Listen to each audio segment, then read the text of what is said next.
Welcome back to the Boise State Esports Arena. Tonight you're joining us for ECAC Overwatch as Boise State is ready to head up against Mount St. Mary's in our match tonight. You can see the players already kind of waving, ready to jump into the action, and I am told we are going to be getting into the action pretty darn soon here. I'm your host, Jacob Palmer, joined by a Brenner lad calling all the action. Looks like the first stage we're going to be on is Control. Nepal is the one that has been brought out, and we were kind of talking before the broadcast about what to expect this game, and you're expecting a lot of Genji Sojourn, as that is kind of what we all know right now. Yeah, it's been the defining meta. You might see a little bit change up in the tanks, but Zarya is still the tried and true go-to every time. We've seen a little bit Diva here and there. And with Nepal being the first map, we could see even a little bit of Reinhardt as we are jumping right into it. And surprise, surprise, it seems that the opponents in the blue will be going for that more traditional, but actually swapping out the Genji for the Reaper, whereas our Boise State comp is actually going for the Sigma main take. Toast gets the first pick of the night onto Bagel. Boise State is kept from the point, losing one of their supports. So nice aggressive push coming out from the Zarya, that's the advantage. And with maximum beam already, she's going to be able to run Kel down right now as he's not able to absorb it either, but she's going to fall very low to the Lucio. Mount St. Mary's still maintaining control of the point. Boise State is in the red for this match. Just a overlay issue. I'm sure we'll get that fixed pretty soon. Maxo picks up a double. Frost getting the pick onto Mount St. Mary's Zarya. And that's the point taken back for the Broncos. Quick shot from Maxwell onto Cozy. Yeah, Mount St. Mary got a little bit aggressive pushing their spawn area there as Toast got eliminated. First pushing a little bit too far past the Zarya, quickly followed by the Kariko. So losing both supports, they lost that fight, had to fall back, and Boise State's able to wipe them out. But they are very quickly able to push past the door. Huge Molotov value from Maxwell and a great Gravitic Flux. Slammed right down into the ground. Moses is already gone. Graviton Surge is brought back out by Mount St. Mary's trying to fight back, but it's not enough to keep clearing Bagel at bay. Kel gets the third pick. That's back to start, and a stagger on top of that. In fact, they found one person trying to hide, but you cannot get away. Well, she got away. No, she got away. She got away. But at what cost is the question. Yeah, she got the Kariko teleport, but they do have the ultimate ready to run into the Broncos as they set up. They also have their own Kariko ult to answer it, and Dragonblade coming along with Rogun, so they're going to open up with the Kariko. Ooh, nice right click from Clear. Now the Kitsune is out. Kel gets a punch onto Moses as well. Tempt by a boop from Bagel. Not going to find it. He's going to go a bit low on health, but overall, Boise State is just buying more and more time for themselves. One member of Mount St. Mary's has managed to take at least touch the point. Sound barrier to try to keep Boise State alive. Bagel's now going to do some fancy footwork to recover. Battle of the Lucios in favor of Bagel. Yeah, Kel falling very low, but we'll come back with the Gravitic Plus and pull one out of view thanks to that little back corridor, but we'll get beamed down by that Zarya as Bagel's able to take down Kariko. Still 1-for-1, but with the Broncos losing their main tank and Gravitic Plus for a solo onto Maxwell. A bit of a cheeky play from Mount St. Mary, but Broncos are able to get up to 99, hopefully. Bagel's even able to stall here. Yeah, he might have an environmental, but Boise State is just going to have to settle for 99 and then focus on the retake. Cozy is lying in wait for them, however. With this Death Blossoms, Boise State can't be too gung-ho about rushing the point.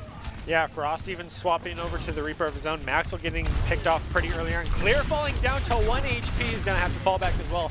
Now they're just going to have to sustain and wait for the Maxwell respawn here. Cozy's getting very aggressive. He wants that Beyblade to come out here. The problem is that Kel's been more than happy to just soak up that damage with the Zarya bubble. Oh, there's the blade. And it's going to work out. That's a double brought out. He gets bring out 3. That's a full team wipe on to Boise State.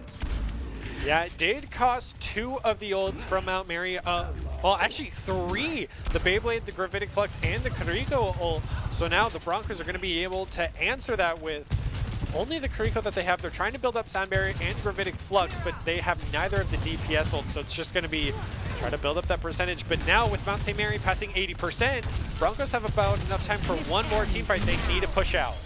Railgun out for Moses. Trying to push a bunch of damage onto the Broncos. They're staying out of sight. Nice. They gotta reach the point. Speed boost. They have the speed boost and sound barrier on top of that. They use the Graviton Surge. The follow-up. Oh no! They swapped that. Oh quick. No! Broncos got it. Oh, they did? Yeah. Mount St. Mary backed up the point so quickly that Broncos took it, had it, and no one contested. Okay, it was still a C9, but oh man, I was automatically thinking the worst, which yeah, I suppose that is right. Yeah, get them all off the point with the Graviton Surge. Yeah, that makes sense. As soon as they got to 99, Boop no them one was off. there. Yeah. Just like that. I just the actual thought of Boise State C9ing just seems so out of the ordinary for me. I still couldn't believe it, but turns out it wasn't the Broncos. So it was the other way around. Another way around. Well, Mount St. Mary's is going to have to fight, rally back against the Broncos in control. We're going to move on to the next stage. Opened up with the Symmetric Teleport, but already health bars in the favor of the Broncos here. It seems that both are going to stick with their current team comps that worked out for them so well. And an early elimination onto the Mounts Kuriko is an opening that the Broncos could use here. 1-for-1. It seems that they made the rotate over to the point first, so rather than win the first team fight, they wanted to start building that percentage, get a nice railgun headshot onto Moses. Ooh, lot of area of effect damage there from Maxwell. He's doing work on this Sojourn. Another pick with the railgun. Now focusing on to Cap. Yeah, Boise just has that aggressive push forward after the Mount's very own Zarya pushed a little bit too aggressively forward, not having the support backline to help them up. Even able to scout out one member on their lonesome, which will be Cozy on that Reaper. But free 30% here is trying to make the rotations around, but Tank so far in the front lane. Back lane's going to get poked a little bit. Bagel's down at half. Taking a few shots with the railgun. Maxwell takes out Toast. Another one onto Zarya and is in hot pursuit now. Going to get the immortality from the Kuriko, and Boise State is just making so much space for themselves, letting that timer head up. Yeah, once the tank's down, it's free space to just walk forward because Kel can absorb so much damage and has the full support of his backline. With Toast and Zariel going down first, multiple team fights in a row, they really need to find a better rotation here, but a beautiful crowd's going to pick up all 5. But there isn't the follow-up, and the sound barrier from Bagel basically cancels it out. Moses managed to get one pick. He's moving up. Is it going to be enough for Mount St. Mary to actually make it to the point? A nice flank onto Frost as well. Sojourn is making the plays, and that's the point taken for Mount St. Mary's. Yeah, it costs them 4 ultimates in that fight. Both Kasunes came out, the sound barrier, the railgun, and nice, beautiful trade out for the Sojourns here, but Zariel's going to pick up a double and stop the Broncos from regrouping.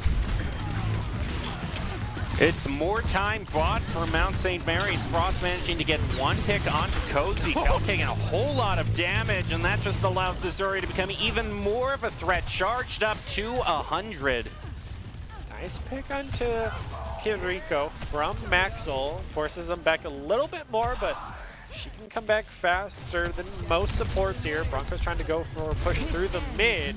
But it's still been a battle of the Zaryas of trying to get that ult percentage. Frost with a nice back. Ooh, he tried to go for the master flank, but nice teleport coming out from Cozy's to deny that. There's the Beyblade. But the Zarya just eats it up with the bubble and answers it right back to his face. That's the one situation where all the damage that Death Blossom puts out is all of a sudden not to your advantage. Yeah, Clear's going to be staggered out here. Tries to get out in time, will not be able to. Dies to the boop of the right click from Toast. This is where Mountain has been able to even things out here much better than they did in the prior map. The Broncos are struggling to find an opening. A beautiful Molly's going to cut off that choke point, but Zara's going to get caught out. Like you said earlier, Brenner, once that tank is gone, there's so much free space for Boise State to take. They're going to move up toward the point. Should be able to take it here uncontested, but Mountain's still able to even things out, so it's anyone's fight. They just need to win it and cap the point. Broncos have the win condition right now, and with the pick onto Moses, Mount's down one. A beautiful grab onto 3 of them. Should be Broncos' victory. Sound barrier also to keep Boise State alive. Cozy is hanging on by a thread and gets taken out by Frost. Maxwell also picks up Zarya, and that's going to do it for Control. Boise State winning 2 for 2. Mount St. Mary's showing a lot of life. They're able to come back from some hard team fight losses and regain the point. I mean, they were able to get up to that 90%, but Broncos just clearly able to edge them out at the end, as Zarya getting the play of the game, surprisingly. Yeah, well, that final Graviton surge, if I were to hazard a guess as to what that is, yeah. And sometimes you just need to be your own follow-up in terms of damage, and it can work out. And Zarya is the one to do it out of anybody with the beam, especially. They're all going to focus on you to try to take you down. So Broncos going to take first map victory, heading over to hopefully Hybrid. That's what we've been told. Yeah. Never too sure. Yeah, but sometimes the way this plays out can be a bit weird. Yeah, so if it is going to be Hybrid, old reliable Kings Row is the obvious choice, especially if Mount St. Mary has done the research, knowing it is the Broncos' best map, but at the same time, it's probably the map that they have the best shot on, being probably their best map as well. Or they just completely throw a curveball, send us to maybe... No, it wouldn't be Junkertown because that's an escort map. So probably we've seen a lot of Eichenwald show up surprisingly in recent days. So it could be the come up here.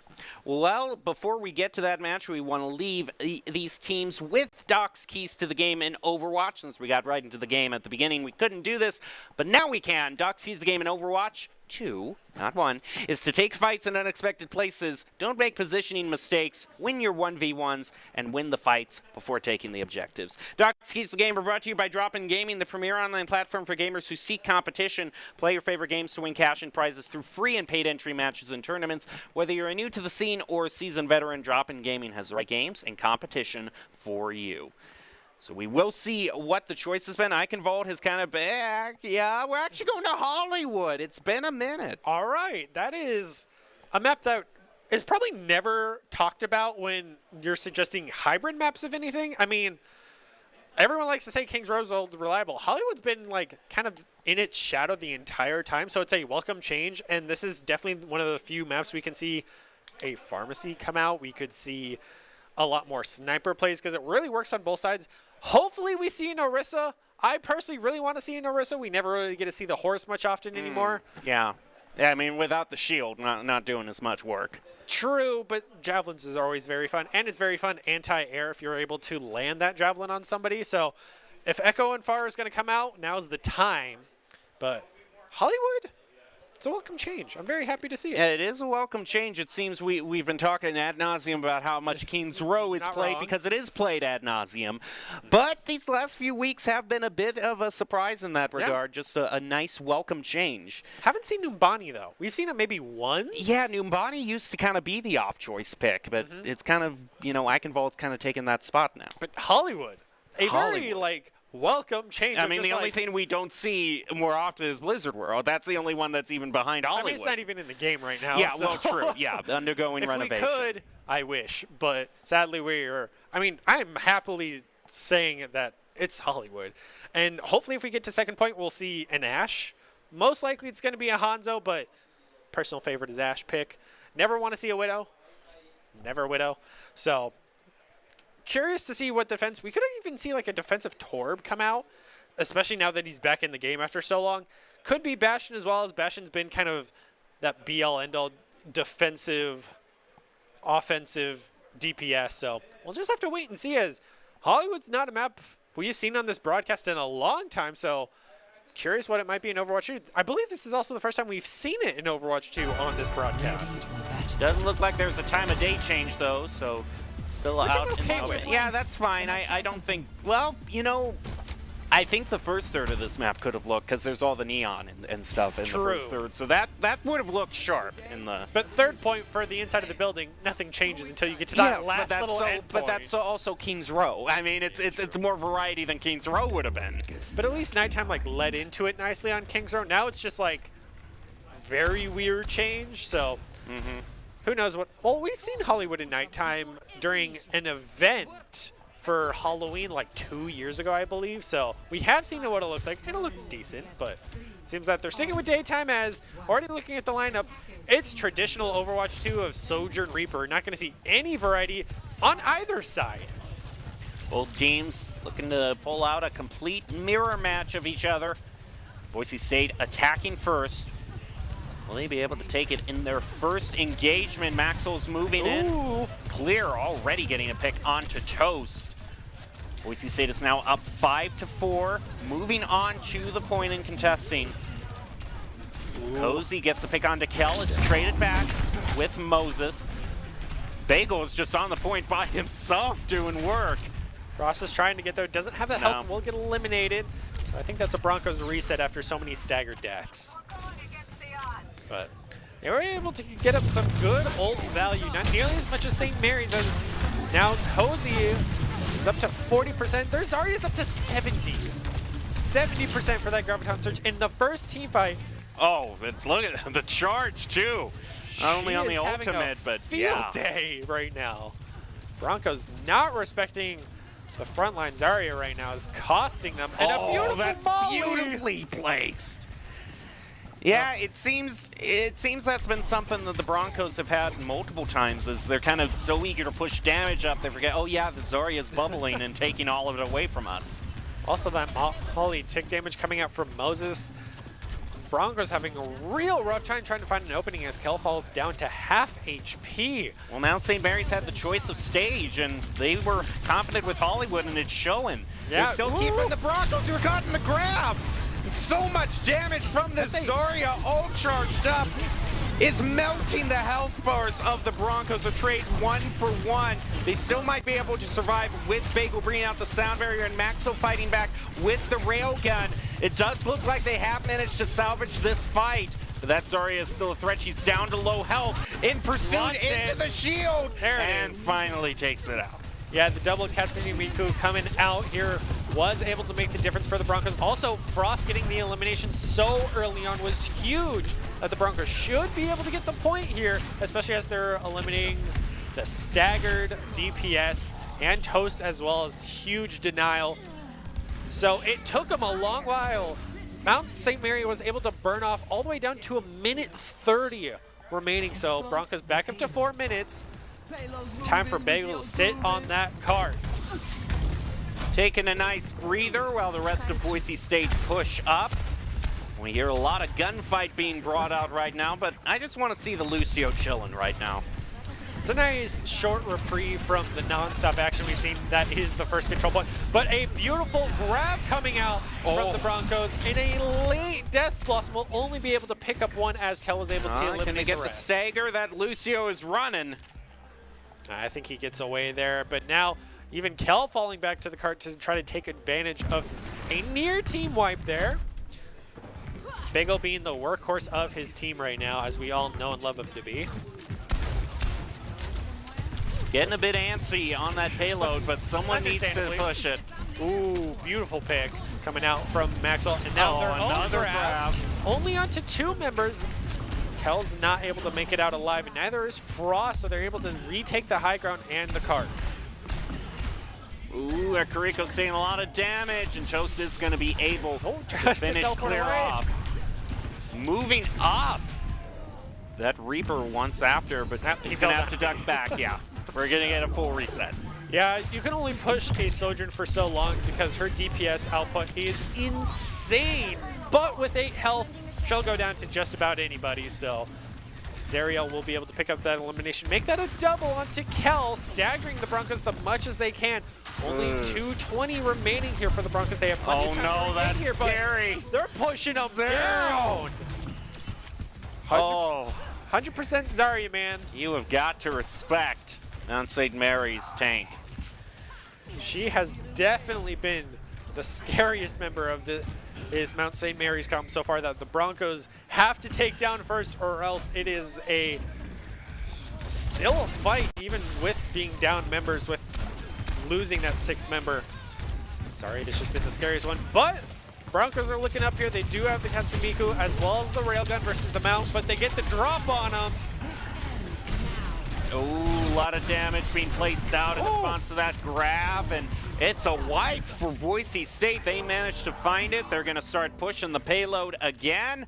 All 3 on cart for sure. Yeah, they need that going as fast. Well, okay, maybe not as fast as it can possibly go. They'll settle for 2. I mean, 2 is better than just Bagel alone. Trying to buy them as much time as possible. They do have the choke point of the door, so they're going to go out the side. It's just going to be Kel to keep them at bay. Zerio's falling very low, though. Very low on health. That Reaper has something in mind. Cozy trying to get in the right position. Sound barrier brought out also by Mount St. Mary sends Boise State running. Ooh, grab. Just a minute left. Tries to rebound here, but it's just the battle to sustain right now. Mount has the advantage. 45 seconds remaining. Oh no, this is very scary for the Broncos. Railgun comes out from Moses. Looking to pick up Kel, falls to half. But Moses is so far back, is unable to take the last final shot. Puts a whole bunch of damage onto Kel, who's... it was who used the Death Blossom first, and it was Frost. He needed that opening. And that saves him. To quote a well-known Overwatch player, Nerdy, he who ults first. I mean, especially with the Beyblade in Overwatch too, it paid off in strides. I think Mount is definitely upset with Cozy there. If you had ulted first, we would have had that, because it was overtime. So I was thinking he was just gonna ult and end it. He had it. He had the drop down and everything. This classic Reaper plays and didn't go for it. So now the grab even coming out. Now Kitsune coming out from clear, but Cozy finally brings out his Death Blossom, able to pick up 2. This is something the Broncos can't afford. They have 1:15 on the board. Staggers not so much, but Mount's able to clean him up as another team kill coming out here. Broncos are getting pretty darn close to sound barrier as well as railgun. Tiniest variety coming out from clear over to the Baptiste. They want to go with as much damage as they can push out right now. See how clear can do. Essentially being on a 3rd DPS. I mean, Kiriko is also very much of a DPS role. That is true. So we got 4 DPS basically. Zari's practically the 5th, so sound barrier coming out from both squads, as well as the Graviton Surge and the Railgun. Only 1 elimination is able to come out of it, and it will be the Cozy. They're going to fall back and give a ton of space to the Broncos, but Frost! How he uses the Wraith form, or he tries to survive with the Wraith form. But now there's just 10 seconds left, and yeah, I don't think with Moses getting that final shot onto clear, I do not think the Broncos are going to get a full 3 points. No, they were able to at least get halfway. Bagel goes in with the touch to try to at least kick in overtime. Frost just needs to get on to point, as Bagel's still trying to touch once more as the Kitsune comes out, and the wall coming out from clear. Patient window trying to find an opening. It's just trades, 1 for 1, 1 for 1, 1 for 1 across the board, but both main tank and secondary supports down for Mount. Means the Broncos have an opening. He has the Death Blossom.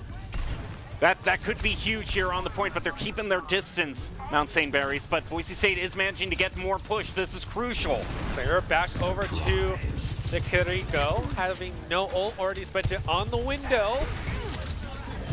Mount doesn't have any ult.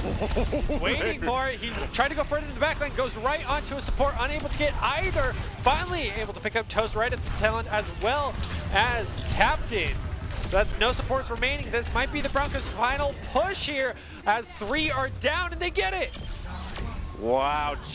Shut my mouth. They actually managed to do it. I mean, huge props to Bagel for being able to touch at the last moment, being able to hide in the corner and touch.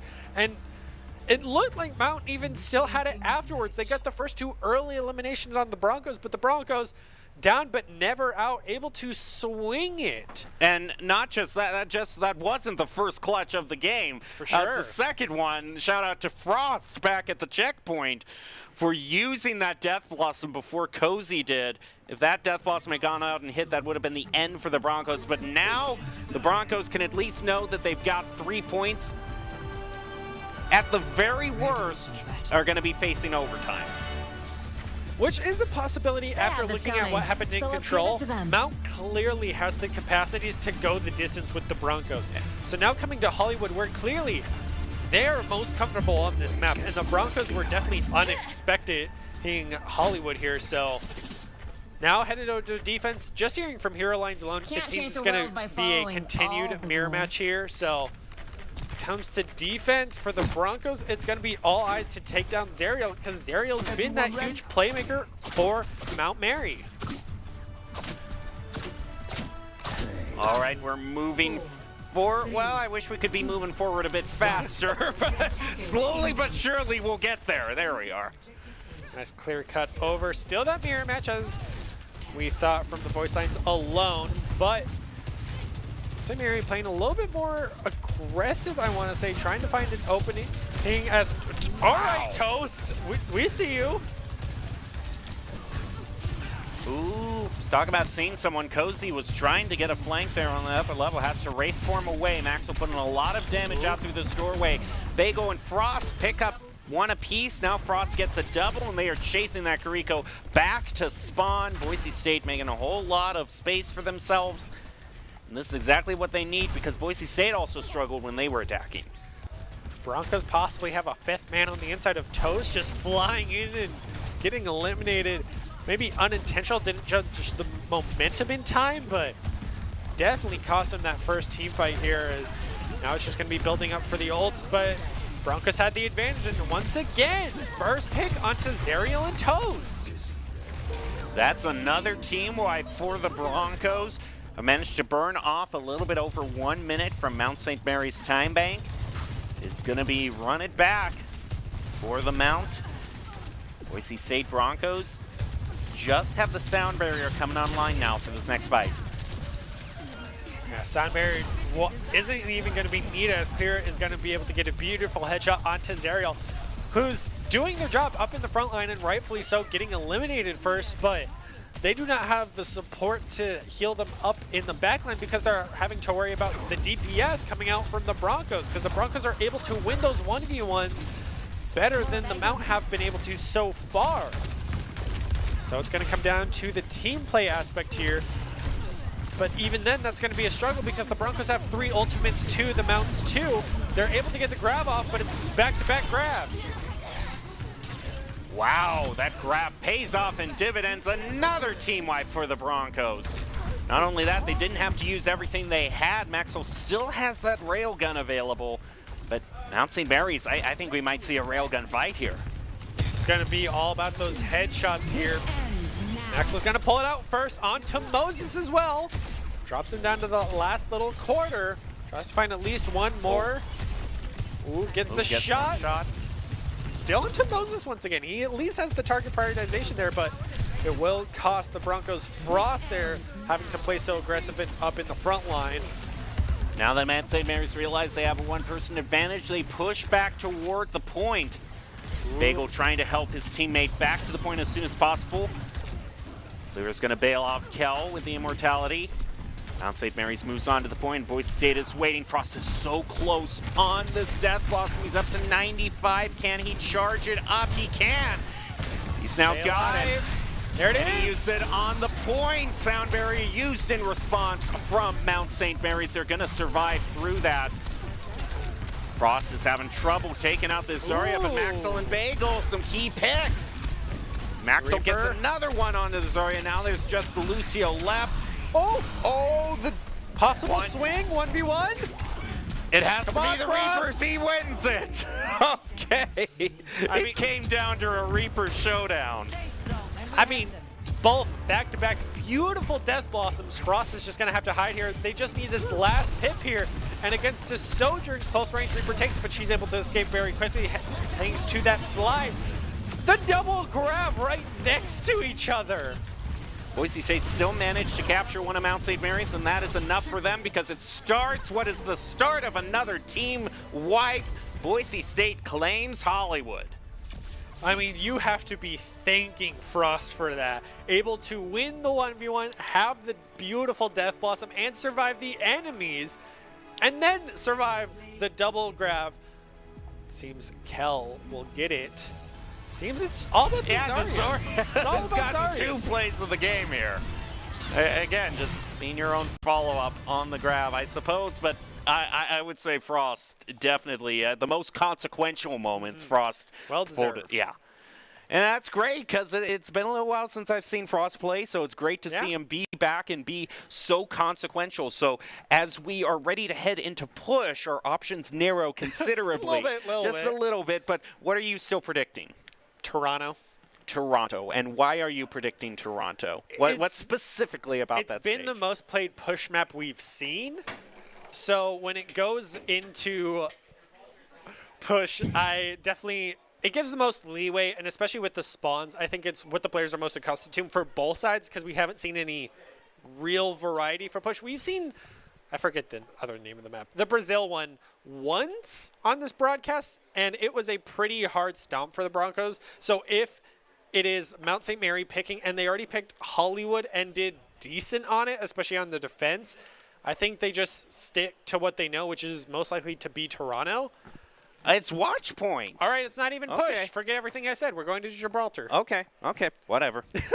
See, that you were saying it earlier in the night. You can't always trust the order of these things. Nope. Always going to throw it for a loop. But a nice return of Watchpoint Gibraltar, arguably one of the least favorite escort maps from what I've heard from many of the players of multiple teams. So going at Gibraltar, no map Merc Wrecking Ball, so that's now going to be Kel, which we've seen Diva on this map a lot, but with how the meta is of Zarya, it can really go either way. If Broncos are defending first, I almost want to say I expect a Winston to help with that verticality because that's where Zarya suffers the most. Seeing a Wrecking Ball would be utterly fantastic, but We can only hope. I know. If anything, I would hope to see that coming out from Mount, as looking at the lineup, Clear has not been on the tank roll, so maybe this is where Clear takes over. That could very well be the case, but the lineup is brought to you by Account Identity Trust Global Network, delivering real-time fraud prevention, account protection, and enables personalized customer experiences for the 9,000 leading brands and payment providers. That is the lineup going into game number 3. Boise State looking to take this as they are at match point. Boise State has had a few scenarios also where they've held the team before the first point. I mean, it's sometimes that possibility, and on Watchpoint Gibraltar, it's definitely a map you are well versed in. It's a map that's been in since practically day one, if I remember correctly. It's been so long since Overwatch 1. We miss you dearly. And so it's really what Mount St. Mary's trying to pull out here, because clearly if they pick the map, they have a strategy going into it. So if you think it's the Wrecking Ball, how are the Broncos then going to answer that with their own ball, not having their quintessential ball player on this roster? They have been performing phenomenally against them so far, so maybe they're not that worried about it. It's also very much come down to the Reaper 1v1s, and Reaper works very well on this map as it's now fully daytime. Still a little bit weird seeing They it. just wanted to show you the classic lighting because you were getting nostalgic for Overwatch 1. I know how production is. Who isn't nostalgic for Overwatch 1? But I also like how much more vibrant it is. Everything's not orange and brown. That is true. It was a very orange stage. Yeah, so happy to see it, as we can already hear the Winston. And there's still a bit of orange here. There's still a lot of orange to see. We did not want the orange to come back. But now King's Row is orange. The orange stage is now King's Row. what everybody wanted. They changed the outside orange to match the inside As long orange as of they King's don't Row. do that to Blizzard World, I'm happy. This is what the renovation is. We were adding orange. Please, no. All right, well, we get into our first team fight. Kel has swapped. We do have a swap over to tanks onto the Winston. And it already pays off taking out Captain. Yeah, and it seems Mount St. Mary will go for a swap of their own now. Moses taking over Soldier 76 and Cozy taking over the Sojourn. So swap for the DPS roles. Seeming to work out so far is not what I want to say, but was what has been happening, as we did see Cozy get the elimination, but the cart is being pushed pretty freely right now, stuck underneath the archway. Toast being very risky on this Lucio, trying to run down a Sojourn is definitely a cheeky play. But the flank coming out from the Broncos right onto the backline will lead to the elimination of Moses. Boise State is getting a whole lot of push and is already toward the first checkpoint, managing to trap Mount St. Mary's off to the side. And just on that alone, they get the checkpoint. Now the team fight comes through after the checkpoint is claimed. Kel trying to push a lot of damage onto Toast, is going to be successful in taking him out, gets a double. He's taking out both supports, and Maxo also getting a double off his own. With just one of Mount St. Mary's surviving that, they have to reset. It was definitely a rotation issue there. They were just stuck behind the cart and could not push out of it, as the DPS output from the Broncos was unmatched. And Zarya was not able to provide the cover of the bubble that Winston can as well, so they pay for it dearly, as already the Broncos are 75% of the way to checkpoint number 2. Now it's a battle on top of the plane. Kitsune thrown out. Ooh. Moses is running in fear from that Kitsune, and Kel takes him out. He's now after Cozy and Toast, who is indeed Toast after that. Mount St. Mary's gets team wiped again, and Boise State is now going to get the full speed that they can onto that payload. I would say Reaper's been making the difference in the DPS lineup, but I have to give it to Kel. Kel's been so aggressive with this Winston, and Zarya has not been able to keep up with him. That's another one of the Zarya's weakness that Kel's just been able to Might exploit. just be a bit too aggressive as he walks right into that Graviton surge. Boise State has to duck back. As soon as the grab comes out, they can lock down Kel. He gets eliminated, so. But they can only do that once in such a long time period that seems Broncos might come back with a Fury, but very aggressive front hold here, just face to the spawn door. Also, I don't know if Boise State is even coming out that direction. Nope, they went up top as. Oh, they're waiting a bit longer to exit. Loses one, team fight immediately pauses. Talk about salty, the toxic gameplay. No, I'm sure there is a tech issue that we are just trying to iron out. Sometimes that can happen. Overwatch, Boise State, tech issues? What? But crazy. In the final point, Boise State had 5 minutes 44 seconds going into there. So you would think. They need the time. They need the time. But when Boise State was in their championship match against, I believe, UNLV during, oh man, wasn't that 3 years ago? Man, that is feeling old already. I think it was 2020 was the first year they, maybe 2019. You know this better than I do. I think it was 2019, but Boise State pulled off kind of a very heroic defense against UNLV, who had built up a very similar time bank on point 3. So it can be done. It's just, you know, also, you got to Overwatch 1 versus Overwatch 2. So now you're down a team member. You don't have that secondary tank to fall back on. It's going to be a stretch. I'm also anxious to see how Moses does on this Hanzo. We've seen maybe a whole, 30 seconds of him on it, and it was him getting one elimination and then time pause. So they could go try for the double dragon grab wombo combo. They just used the grab, and I believe double dragons is only at 30% or something. So unless they have the hold of their life, Broncos can easily just run them down. Now that grab's out of the position, they can't hold the monkey down. They have no CC in that aspect.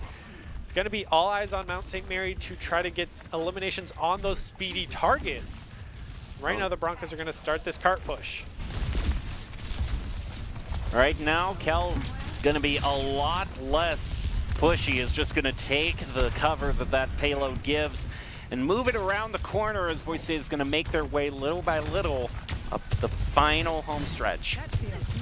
Yeah, so Broncos need to be wary of the triple ultimates built up by Mount. Soon to be 4 if they held on to it long enough for the double dragons. Frost going in with the beautiful. Frost again. Frost has just been putting an end to whatever the Mount has in mind by just death flossing them before they can do anything. And look at that, that's 2 ultimates burned away from Mount St. Mary's just in that one foul swoop. And that's painful to watch. Oh. All right. Even able to just Wraith form through all of the dragons, only taking down Maxwell. Only 350, you know. They held them for about 2 minutes, or threw their bodies at them for 2 minutes. So, Mount. Yeah, this is going to have to be the round of their lifetime if they want to win this. Otherwise, the Broncos sweep. Which is not something we haven't seen before. We've definitely seen the Broncos have a dominating performance in the past. So now here on defense on Gibraltar, if Mount is able to push through at least the archway, they might get a footing here, but so many teams get stuck underneath that archway without. We'll just have to wait and see. Yeah, have heard that we do have another pause, so might be those connection issues just rearing their head again. We'll just have to see once we get back into the action. But now Boise State, this is what, you know, they're known for on Gibraltar. Granted, you did bring up this is back in Overwatch 1 day, so you do have the lesser tank, but Boise State can still hold very good on Gibraltar. Oh, for sure. And they definitely use that underpass to their full advantage. I mean, that's the main thing. They love collapsing on other teams from there. We saw Mount St. Mary bring out a Soldier 76 to complement the Sojourn. We know Sojourn's not going anywhere. She is the top DPS in the game right now, period. So to complement that, I kind of want to see a Torbjorn be brought out here by the Broncos just because we've seen them do cheeky plays in the past. Now, Goblin is not here. We will not see that cheeky of Tor plays, but I see it as a definite possibility because of his increased DPS output. No longer bugs, hopefully. And the additional destructibility with his turret might slow down Mount enough to where Broncos can capitalize on that advantage, and I definitely expect them to do so. So maybe Torb, maybe Bastion. We'll just have to see what is brought out. Yeah, they could just go double. They could go double turrets all the night. It definitely would be unexpected from even us here on the desk because not having Sojourn is maybe shooting yourself in the foot a little bit with how strong she is in the game right now. Like, I want to say she's the equivalent of not having a Mercy in day 1 Overwatch because that 5-man Mercy res was, that's how you played the game. You didn't have it, you were going to lose pretty much. And that's kind of where Sojourn is for Overwatch 2. So kind of up in the air of what the Broncos might choose for the GPS lineup. Or they just go old faithful Reaper Sojourn and call it good. Oh, still waiting for all the issues to be resolved as we can see the pause is still out. Boise State is waiting to head on to defense. Or are there any other choices that they could bring? You were talking up a bit earlier on Hollywood, although I guess it doesn't work out as well for Gibraltar. But yeah, I haven't seen a Far Mercy. But again, I think you're right. And just, yeah, we can only hope for something like that. But it's like you said, Sojourn is just so strong right now. You can't afford not to run her. And I think you also have to give credit to Frost being able to perform phenomenally on this Reaper that with how well he's been doing on it, why swap off of it? Like, if it ain't broke, don't fix it type situation, even though we have Sojourn, who is very broken, needs to be fixed, but Blizzard, small indie company, mistakes will be made. So yeah. Overwatch having balance issues wouldn't be the first time, so. I mean, hey, you know, Sojourn, you know, I'll take Sojourn any day over a GOAT situation. Well, at least she's mobile, you know. But at least we had more than one tank. Yeah, but, you know. We got to see Reinhardt at least. We had more than one tank. The problem was we had more than one tank. We had more than 2 tanks. That was the whole problem. But supports got to be in the spotlight. Well, sure. If you're looking for both teams grinding each other's will to live down to the limelight. I know, but are you really that desperate to bring the Mercy back?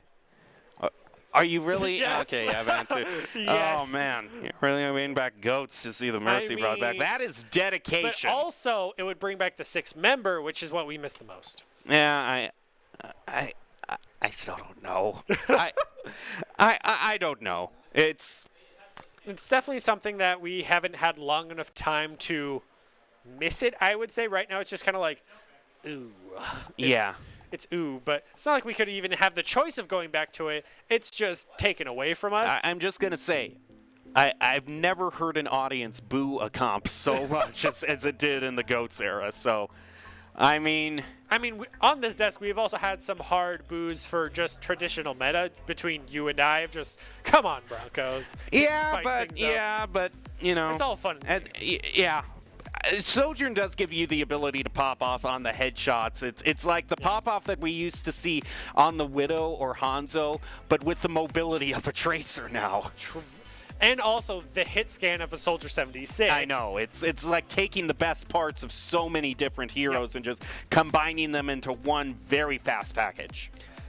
Which is probably why Blizzard's been so hesitant to nerf her, because if you nerf her, how do you nerf her with all of those aspects? Mm-hmm. I mean, you could nerf the Molly. I mean, the Molly's also pretty good, too. I mean, so she has the AoE, the hit scan, the precision, the movement. It's just, she's the best. She's the best of the best. And finally, the text issues, whatever they may be, are finally solved. And it's now for the Broncos defense sticking to the Winston. Very happy to see it. It's not a Zarya. That's about as happy as I can get, but also the offensive Winston we can see from the silhouettes. Or is that a Roadhog? I think that's a Roadhog. Have we attacked Roadhog against a Winston? Okay. Well, and a Reaper? Okay. Oh, all right. Hey, and they're bringing out a Widow, too. Hey, I got to credit Mount St. Mary. We were talking about we wanted variety. Yeah, so...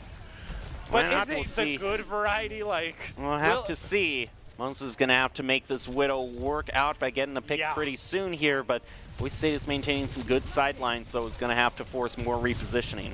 Yeah, they took the top archway here, so will allow Mount St. Mary to get a lot of free distance, but they will get stuck underneath this archway as the Broncos will be able to just drop down right on top of them, able to at least scout out the Widow, but Bagel's going to win that 1v1 pretty handily. This is what I was talking about. The Broncos drop down, trap them in. Cozy is down to half health.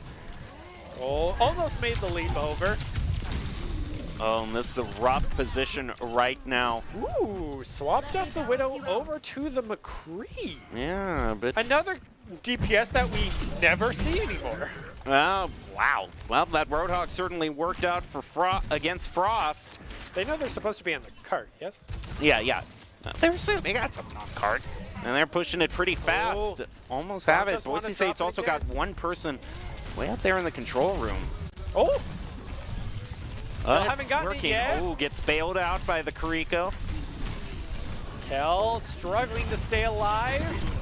This Roadhog is just keeping their health up. Well, as soon as I say that, it's turned around by Bagel with a punch to the face. Maxwell picking up a double, and just in time too. That is the checkpoint denied with little room to spare. I mean, we didn't even see like the decimals of it because it was contested that quickly by Kel. So huge props to Kel being able to do that. He's bringing out his own Roadhog. Okay, we're going to have a Roadhog battle. I was going to say, is this the first time we've ever seen Roadhog beat Roadhog? I don't know. Just hope we don't see Roadhog hook Roadhog, because that's the worst feeling ever when you're playing Roadhog. I'm pretty sure it just happened. Yeah. You hook the Roadhog and get a whole hog to your face. That's just how it works out. Ooh. Katsumiku coming out from clear. Able to swing the fight and take down Cap. Well, you know what? The one thing about a Roadhog is that a Reaper sure loves that big of a target. Yeah, he will farm his ult off you. And they already got it back. Kel swapping once again. To the Diva. Something he's definitely at home with, as we've seen Kel get player of the game. I mean, we've talked about how good Zarya is, but Diva's been a solid pick in her own right, too. Especially not up against the Zarya, where you can actually, defense matrix against a Roadhog. Beyblade in the backline, able to pick up one. Railgun coming out from Maxwell, able to pick up two more. That will be a team kill. Minute remaining.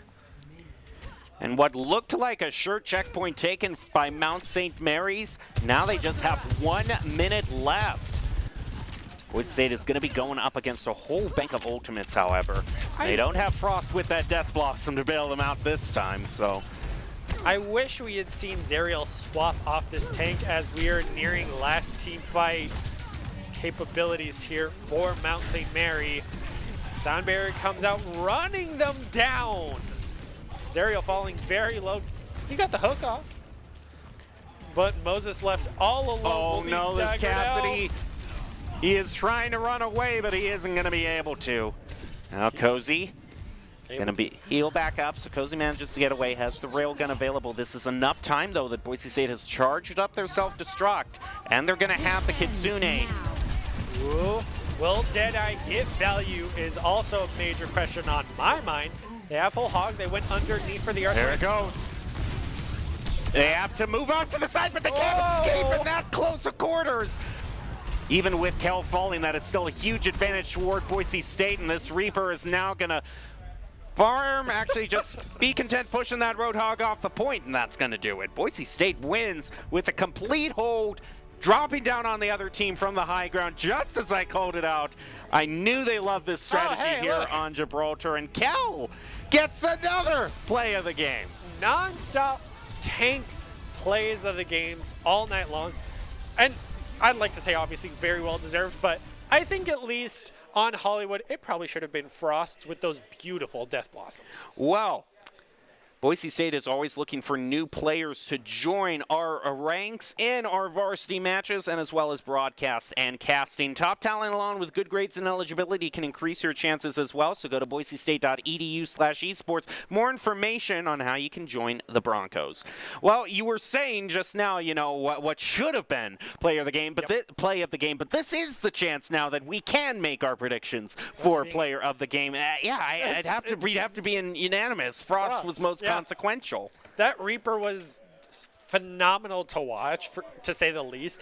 He played phenomenally. He was able to secure in very crucial moments, win 1v1s in crucial moments. On top of that, he was just able to perform again and again and again, especially on a Reaper in a lot of comps that just maybe would favor a Reaper, especially going up against that brutal Zarya from Zariel on Hollywood. But looks like they're going to tease us and give us a choice of 3. So it is either going to be a Frost, and this is the play that we saw from Hollywood. Kel, Kel. Sure. I mean, sure, he got all the plays of the game, so has to be, even though we're seeing a lot of Bagel, we're actually going to see Kel because this Graviton Surge, there were so many ones where Kel was just making the play himself, even though Frost kind of stole that one away, so guess they still give it to Kel, or is this for the final one? I mean, even so it's technically Frost taking 2 plays. I mean, kind of highlighting that. I mean, sure, and Maxwell, but you know, Sojourn is Sojourn, you know, Exactly. And when you get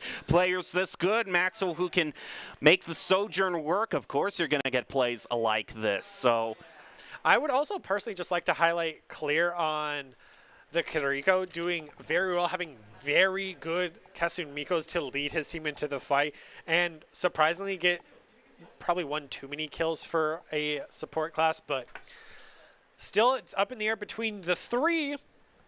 Frost is the favorite here on and it has been a while since I've seen Frost playing too. I mean, I want the welcome back to be, we see the player of the game is in fact going to be Frost. We called it out, Frost. A clutch play, 2 clutch plays in a row on Hollywood. It helped the Broncos win that match when they needed him most. He came in clutch, and he is the player of the game. Brought to you by Idaho Central Credit Union, who believes a great player makes a team more successful, just like how Idaho Central helps its members achieve financial success. Frost is your ICCU player of the game, and this is great. 1 Death Blossom, you just answer the call and get the fight with the Reaper, and he won that. So actually that's 3 clutch plays, 1 at each checkpoint. Yep.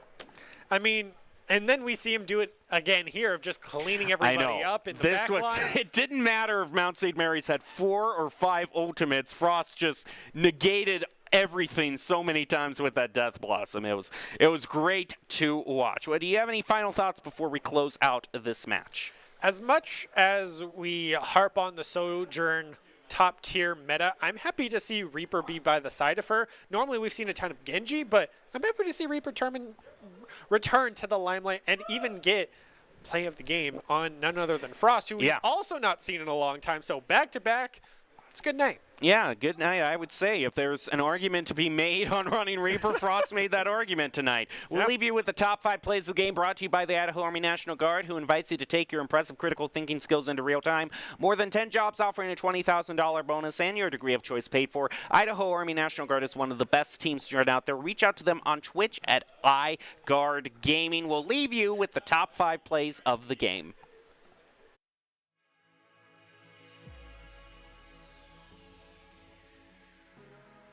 Sorry, it's just been the scariest one, but Broncos are looking up here. They do have the Katsumiku as well as the railgun versus the mount, but they get the drop on them.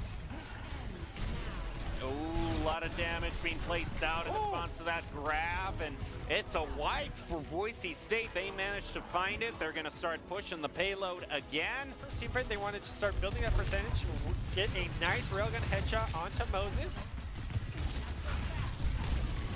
Ooh, lot of area of effect damage there from Maxwell. He's doing work on this Sojourn. Another pick with the railgun. Now focusing on to Cap. Output is insane, but with 8 health, she'll go down to just about anybody. So Zariel will be able to pick up that elimination, make that a double onto Kel, staggering the Broncos the much as they can. Only 220 remaining here for the Broncos. They have plenty of time no, that's here, scary. They're pushing them down. Battle on top of the plane. Kitsune thrown out. Ooh. Moses is running in fear from that Kitsune, and Kel takes him out. He's now after Cozy and Toast, who is indeed Toast after that. Now he's going to have to hide here. They just need this last pip here. And against the Sojourn, close range Reaper takes, but she's able to escape very quickly thanks to that slide. The double grab right next to each other. Boise State still managed to capture one of Mount St. Mary's, and that is enough for them because it starts what is the start of another team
Welcome to the Boise State Esports Arena, where we are going to be playing some ECAC Rocket League versus St. Louis. I'm your host, Noah Godara, joined by our co-host, Joe Taki Chigbrow. And I'm told that you are the premier Boise State Rocket League expert over here, Joe. So here is what's going on. Boise State currently has only lost one game to Fisher in ECAC, and St. Louis has only won one in ECAC. This is the second to last regular season game. So Boise State wants to continue this hot streak. How do they do it? Yeah, I mean, so Boise State, like you said, they've only got one loss. It's to Fisher. It's in the first match of the ECAC circuit so far. In order to keep this hot streak going, I'd say they pretty much just have to lean on their coaching. They've got some excellent coaches behind their backs. They have some good reps in. They have a lot of really good habits built up already. I think what it's just going to come down to is relying heavily on communication and coordination and making sure that they're just playing their game and they're playing comfortably at this point. Playing their game and playing comfortably, that's what we all want to see. Maybe we can get the event details as we get into the event card. So this is ECAC Collegiate Rocket League 3v3 soccer, best of 7 competitive maps, and golden goal sudden death. If we get into overtime, first goal secures the game. And we are also getting into Doc's keys to the game, which you want to follow if you want to succeed, which in Rocket League is to set the play style, understand rotations, play to follow up, and make sure to have those sweaty comms. Doc's keys to the game are brought to us by Drop-In Gaming. Drop-In Gaming is the premier online platform for gamers who seek competition. Play your favorite games to win cash and prizes through free and paid entry matches and tournaments. Whether you are new to the scene or a seasoned veteran, Drop-In Gaming has the right games competition for you. To begin your competitive gaming journey, sign up at dropingaming.com. So certainly this is an important match for Boise State, because with this, if they manage to secure a win here, they would be one game away from only dropping one game throughout the entire ECAC. So what are you looking to see in this match? Like I said, I'm looking to see a lot of aggression and just playing kind of, you know, like they are on a win streak, you know, because this is a very talented team. Every team is pretty talented, but what I'm expecting to see is a lot of confidence, a lot of aggressive play, playing how they feel comfortably. Right off the bat, we see kind of a representation of that with Durtho going through some flashy plays off the wall. We'll have to see if Instinct is able to follow up after it didn't quite work out here. He does get the flick off the ceiling, but it won't connect with the back of the net, and Durtho will have to reset it with the help of Instinct. Yeah, and we already have a goal here, less than 30 seconds into the game. Boise State, I believe the teams are swapped, so I believe that is Boise State that actually managed to get that goal, as Turks finds the ball in the air, won't actually be able to connect. E-Stream trying to follow it, but Instinct, Durtho, and Gil just trying to set up another goal, which they will.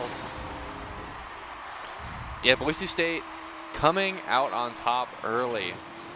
2-0 security lead in their favor. Gil off the wall with a pass over to Durtho. No connection from St. Louis defense. The shot barely sneaks in at the last moment off of a double touch from Durtho, finding the back of the net. A 3-0 lead for Boise State. And we still have 4 minutes, so either team can either extend their lead or even it up. Gubbins tries to go for a shot, but it gets blocked out Gil and Durtho alongside the connect, but Turks actually, this is an open goal for Boise State. They will let one through. Definitely not what they're kind of hoping for. Part of the disadvantage of scoring this many goals early for Boise State is that there's so much time for St. Louis to come back. But that being said, they still have a lot of games to be played, so Boise State has plenty of time to score goals too. Gubbins leading the charge here, trying to find another goal, eliminate that security goal for Boise State. They're not going to be able to find it immediately, however. A block from Instinct will push it to Durtho in the corner. He has a little bit of space, maybe looks for the pass off to Instinct here. No one in his way yet. Doesn't actually make contact at all and leaves it for Instinct, but now has to play it off the wall and look for Gil. Gil tries to find the shot, but it gets knocked away by Eastream, who is trying to find it. But Durtho just comes flying through, looking for the open goal, but Turks will knock it away. And now St. Louis is just trying to play defense, but also they need to get some goals. Gil is lurking. It looks like Gubbins got demoed, and this might be an open goal. It hits the crossbar. Turks will knock this away towards Boise State side. Instinct with the deflect into the far corner, has a little bit of space to work with. Tap off the wall, blocked by Gubbins. Durtho looking for the pass himself, this time using the ceiling against the slide wall. Instinct is going to go for the touch. He just taps it straight up into the air, and now Turks will get it clear out. Gil playing that third man rule, able to keep the pressure a little bit longer. Leaves it for Durtho, looks for a bump, doesn't connect. Durtho takes the shot, and the bump attempt forced St. Louis to kind of preemptively go for the save, making an open goal opportunity for Durtho. And with 2 minutes, 45 seconds, plenty of time for either team as well, but Boise State has a comfortable 3-goal lead here.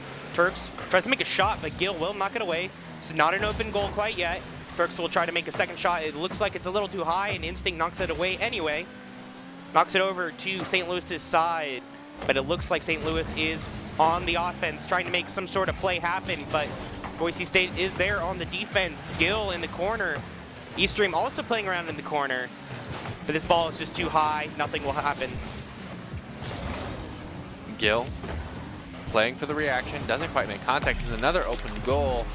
Not quite prepared. Boise State will be caught a little bit off guard. St. Louis extending their line to 2. Not enough to remain in the game yet. Gubbins has to play round 1. Does get beat out by Instinct. Turks with the response. Doesn't have that great of a touch. Eastream has to counter, but Gil wins the 50-50 out to Turks. Instinct off the wall. Durtho off the wall. Neither player making connection. St. Louis will cross the midfield line and find a way out of their end a little bit longer. But Gil's just able to get right back into it with a flick over one and almost, oh, he does take it the whole way. Eastream will miss entirely. St. Louis will put themselves right back to a 3-0 deficit. And now, with less than 2 minutes, you have to believe that St. Louis will start to sweat, as Eastream there got demoed, I believe. And now Turks is trying to find a shot. All of St. Louis is trying to make a shot, but they might have overextended. This goal is now open. Actually, Turks makes the miracle save, but Gil is in this corner trying to get the goal. It will get knocked away by Gubbins. Instinct will not get a hold of it, but Durtho maybe has a shot. No, but maybe some miscommunication there on St. Louis's. Both of those players go for it. This does get sent over to Boise State's side, but it just gets immediately knocked away. Gil is looking for the goal. It's too high, though, and we just have a little bit of stalemate here as we cross 1 minute.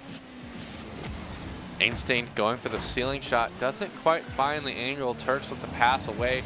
Durtho can play it towards the wall, blocked by Eastream. Stopping it in the corner, gives Instinct a little bit of time. The dunk will push it out. Turks takes a shot, but Gil puts it back into the corner. Turks tries to pass again, but Gil is in the way again.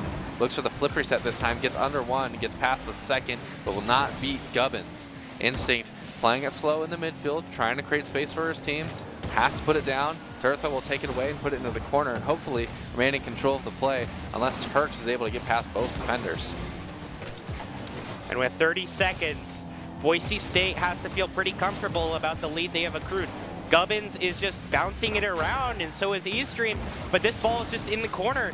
That is time being wasted for St. Louis as their own goal is being threatened.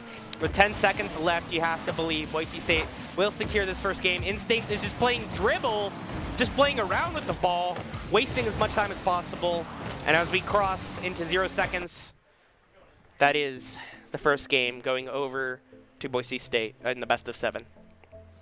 Boise State University taking game one pretty handily. They gave up a couple goals, a little bit of some open nets in the mid-game there, but overall they had control of the game for the majority, and there wasn't any moments where there was even within one goal in favor of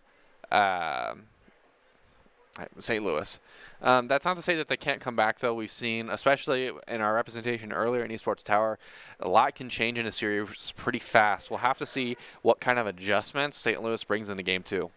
Yeah, usually those first games can be a little bit deceiving because it's like one team or the other, you know, might do pretty well as we immediately have a demo. This game getting started. And obviously the first game is not the entire series, so St. Louis will look to strike back. But Boise State already has a goal to their own. Yeah, I would even wager to say that most of the time game one of a series, especially a long series, is rarely ever a close game. It usually is something that figures it out later in the series. Right off the bat, though, Boise State is willing to turn this into another game one. You can see this was an excellent play. I wish we had a replay on that. We had a pass off the sidewall, and Instinct actually came from the ceiling, I believe, to get that pass. Now St. Louis with contact on the ball, just dribbling it. Looks like Instinct and Gill both saved it. And Gill there just for backup. And now St. Louis is on the defensive, but they might have overextended. Now this is a 3-0 lead for Boise State, and we haven't even crossed 1 minute played. This is very much mirroring game one. We'll have to see if St. Louis has a response. They were able to score in game one. It's not doomed yet. Gill takes a shot from the midfield line. No contact from St. Louis. It'll soar right over the St. Louis defender, finding the back of the net. We're less than a minute of the way through, and 4 goals to Boise State's name. Well, the good thing about being less than a minute in is it means that St. Louis has time to come back, but at this rate, Boise State is just going to steal this game away.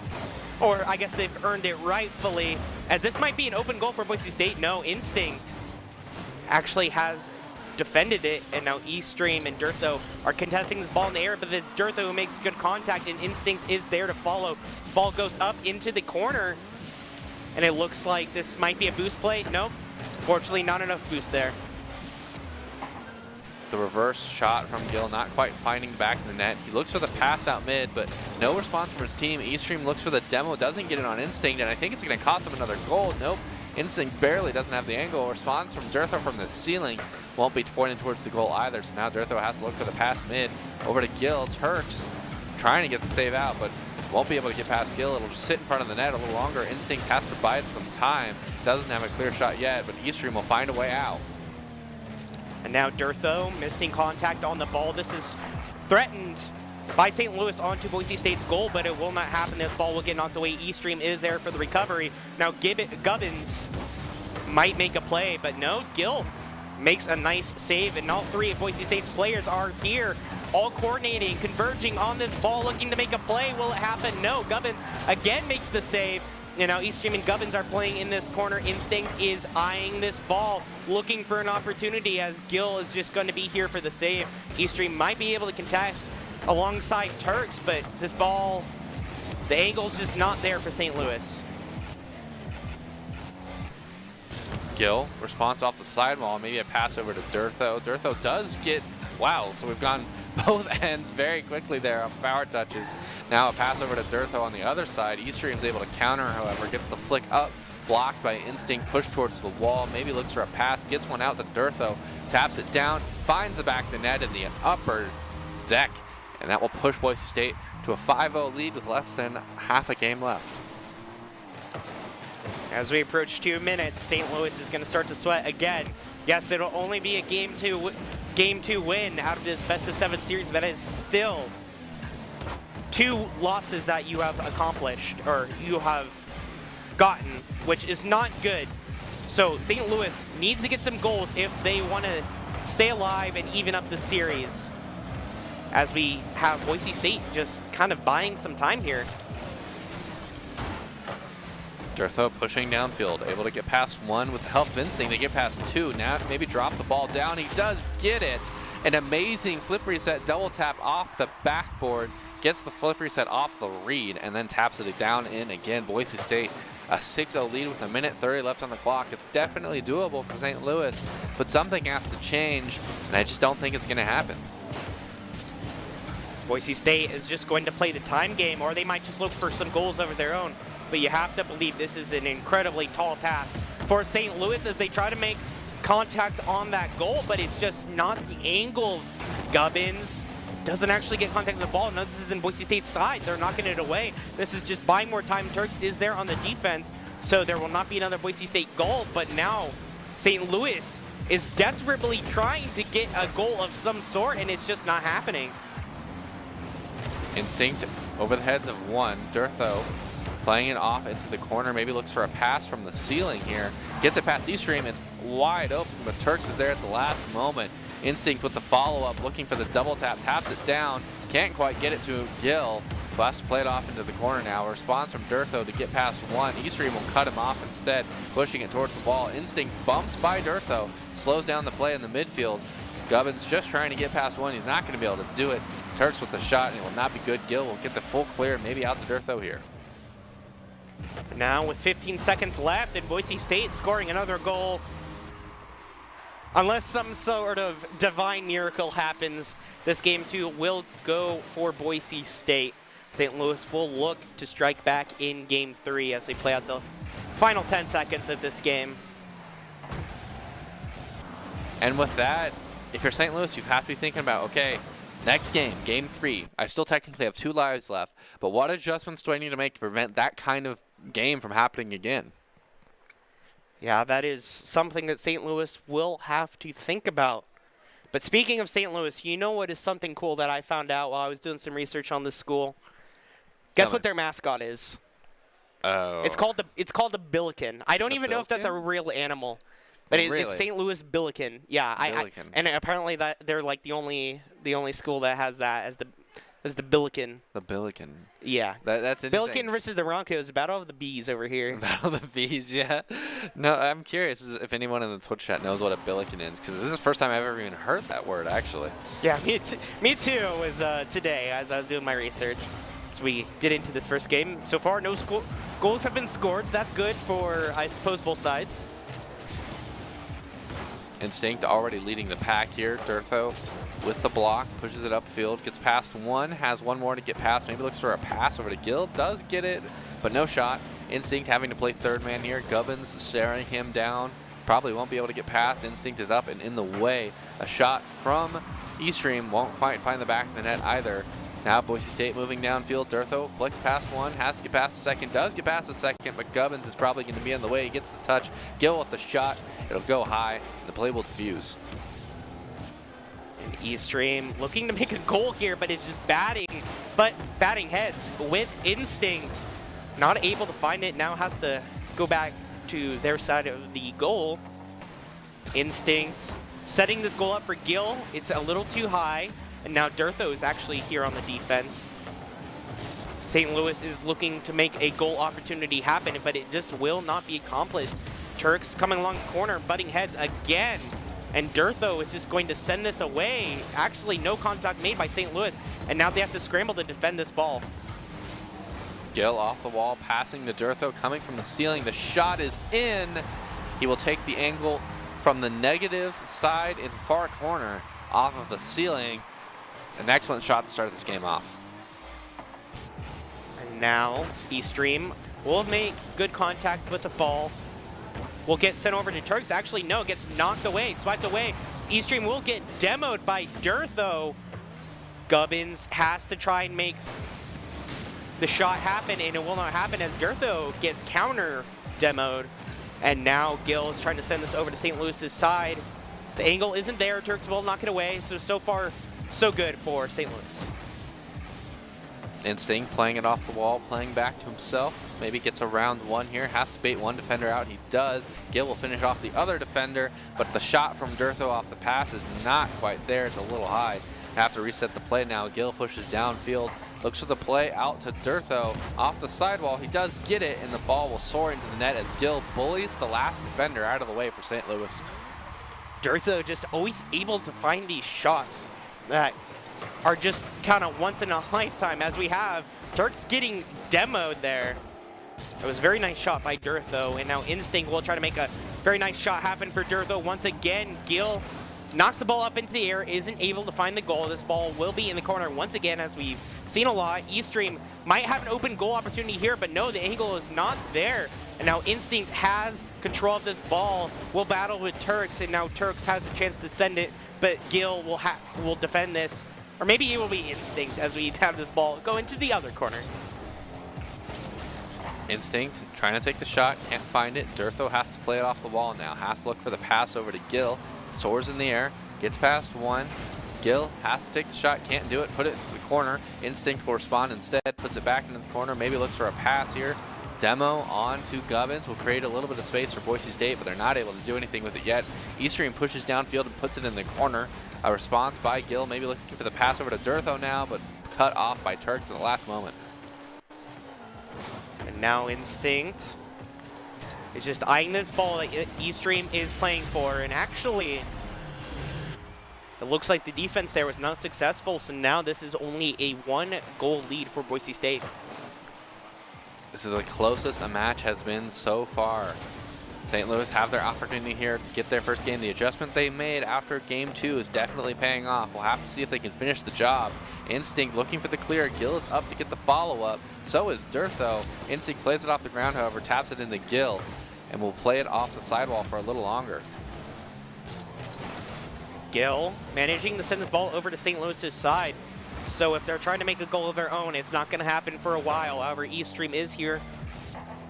Shoots the ball, but Instinct is just there to defend Turks.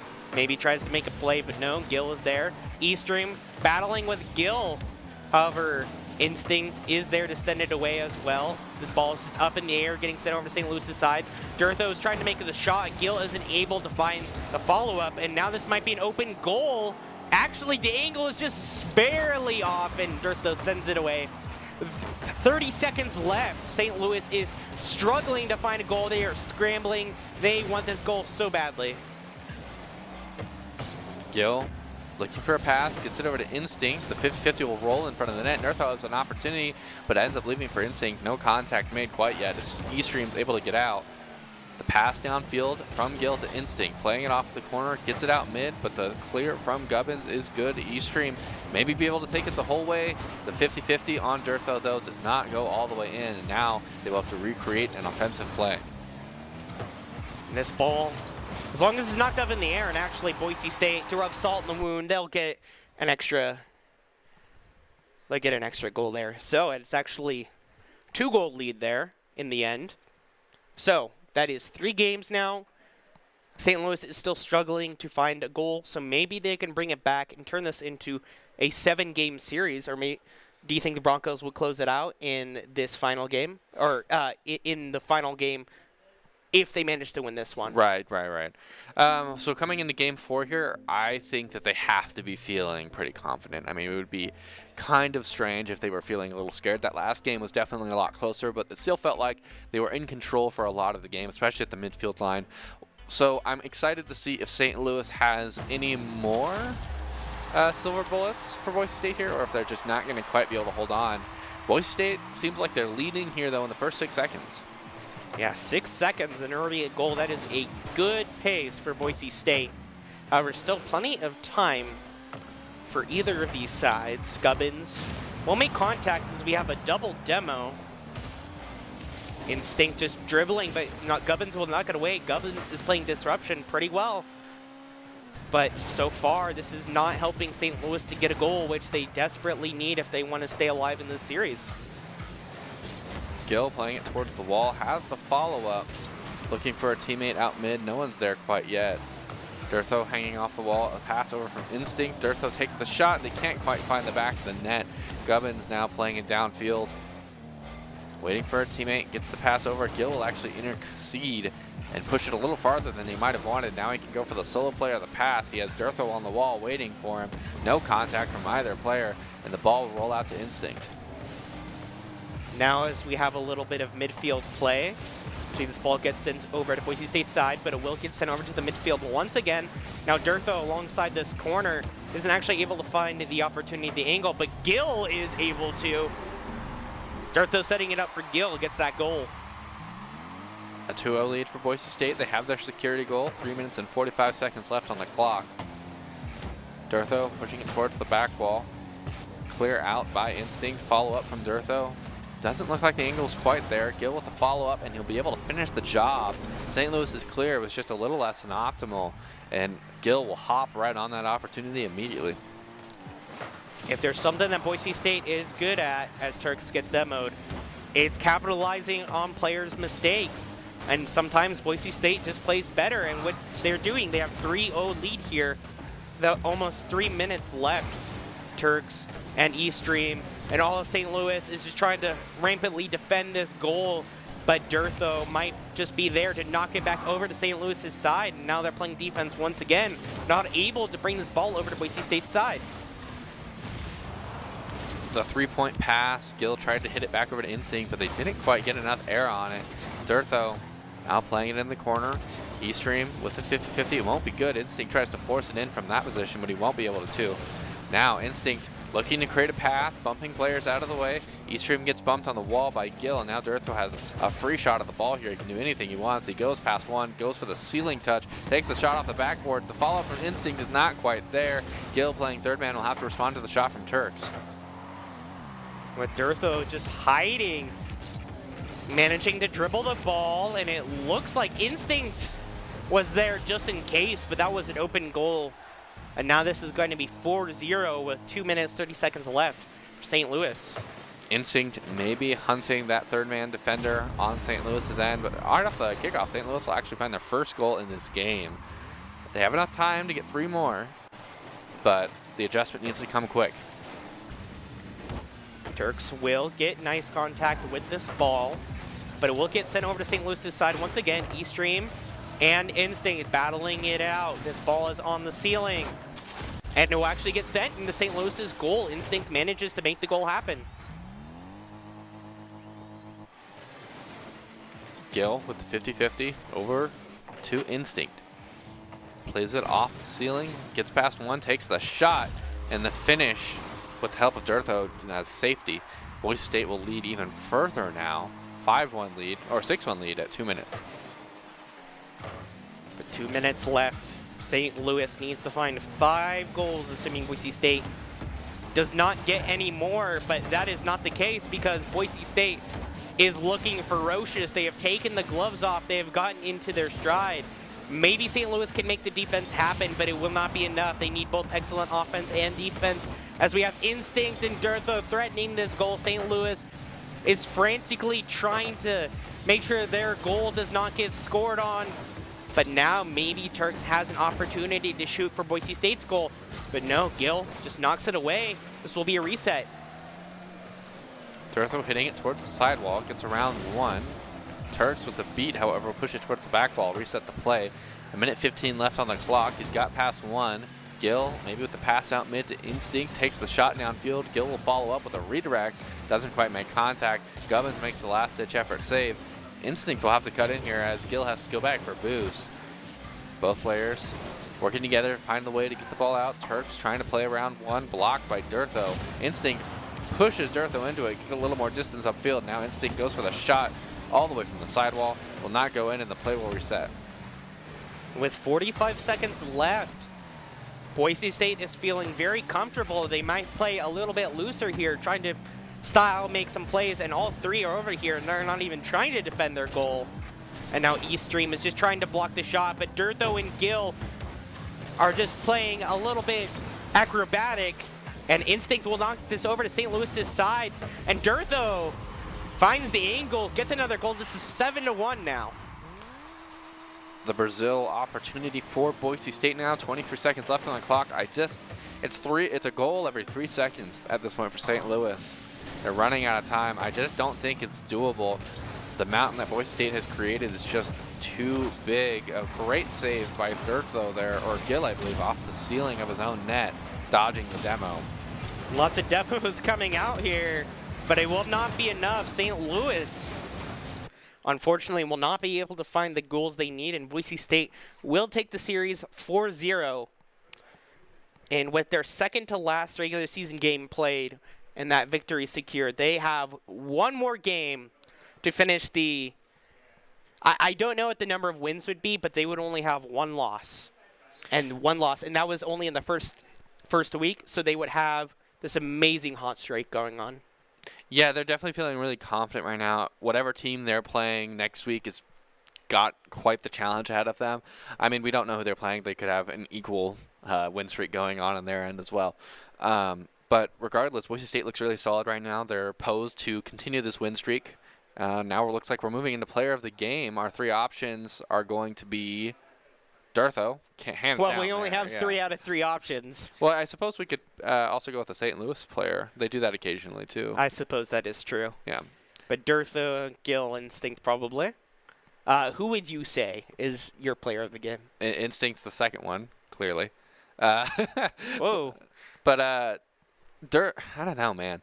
If we're going with Durtho, Instinct, and Gil, to my knowledge, I might say Durtho. Durtho was all over those cherry picking plays. He had some really entertaining shots, and even though he was set up really well by his team a lot of the time, they worked really well with those fast and loud, I would say, aerial plays. It was really a good showing. Some really sharp angles taken from him. It was impressive shot putting from him all series. Well, if you're going to say Durtho, I'm going to say Instinct. I think Instinct had a lot of good, like you said, setup opportunities for Durtho. But I think Instinct also had good plays of his own. Like there was one where he's on the ceiling, and he just manages to find this angle to get the goal. And so I'm going to go with Instinct. Obviously, Gil played amazingly as well. All of Boise State did, but we will see who the player of the game is. And it is Durtho. It's always Durtho, so I guess you were correct. Well, I can't blame you for picking Instinct either. And like you said, I've backed Gil more than enough times when I've watched these players play. I think Gil is just probably one of the best setup players that we've seen at Boise State in a long time. He does a really good job of supporting his team, playing that third-man role while also making sure that he creates some really scrappy and positive, aggressive opportunities for his team with bumps and just playing around, putting the opposing team on the back foot for most of the game. But Durtho, player of the game. Yeah, definitely have to hand it to him. He had some insane shots and worked together really well. And the player of the game is brought to you by Idaho Central Credit Union, who believes a great player makes a team more successful, just like Idaho Central's helping members achieve financial success. Durtho is the Idaho Central Credit Union player of the game. Congratulations, Durtho. And as we wrap up this cast for this series, do you have any final thoughts? I guess my final thought is, well, Boise State looks really solid. They're posed to do really well in the last game. They've got a really good season that they've built up for them, and I'm excited to see what it looks like next. Yeah, I think definitely Boise State can feel pretty happy with that performance. And we are going to get into the top 5 plays presented by the Idaho Army National Guard, who invites you to take your impressive critical thinking skills into real time. With more than 10 jobs offering a $20,000 bonus and your degree of choice paid for, the Idaho Army National Guard is the best team out there. For all of us here at Boise State Esports, thank you for joining us. Be kind, stay safe, and have a good night.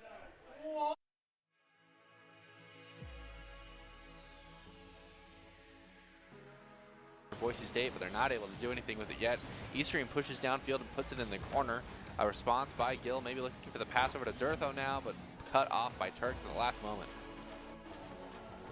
And now Instinct is just eyeing this ball that Eastream is playing for, and actually managing to dribble the ball, and it looks like Instinct was there just in case, but that was an open goal. And now this is going to be 4-0 with 2 minutes, 30 seconds left for St. Louis. Instinct maybe hunting that third-man defender on St. Louis's end, but right off the kickoff, St. Louis will actually find their first goal in this game. They might have overextended. Now this is a 3-0 lead for Boise State, and we haven't even crossed 1 minute played. This is very much mirroring Game 1. We'll have to see if St. Louis has a response. They were able to score in Game 1. It's not doomed yet. Gil takes a shot from the midfield line. No contact from St. Louis. It'll soar right over the St. Instinct. Now as we have a little bit of midfield play, see this ball gets sent over to Boise State's side, but it will get sent over to the midfield once again. Now Durtho alongside this corner isn't actually able to find the opportunity, the angle, but Gil is able to. Durtho setting it up for Gil, gets that goal. If they want to stay alive and even up the series, as we have Boise State just kind of buying some time here. Dirtho pushing downfield, able to get past one with the help of Instinct. They get past two. Now maybe drop the ball down. He does get it. An amazing flip reset, double tap off.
would you look at me? Yo, I'm a lazy motherfucker, that's what everyone sees. Ain't it funny how you wanna be the best, but you can't even get up and get dressed? Wasted, face it, you're never gonna make it. Rockstar, you won't get far. I know you're confused. People tell you you can be anything you wanna be. Wanna go to outer space, superhero in the streets. Damn, what a lie. What a time to be alive. How have I survived? Left the battlefield, 1974.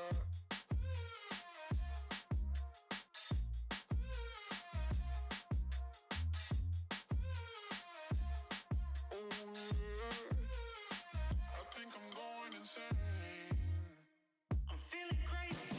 Can't get it out of my head. Oh no, if the devil inside takes hold, then I just might wind up dead. Wasted, face it, you're never gonna be the one. Rockstar, you won't get far. At least you had fun. People tell you you can be anything you wanna be. A king or a queen, as long as you got a dream. Oh no, it's a lie. They just wanna take your life. Try to tell you it's a battlefield. People tell you you can be anything you wanna be.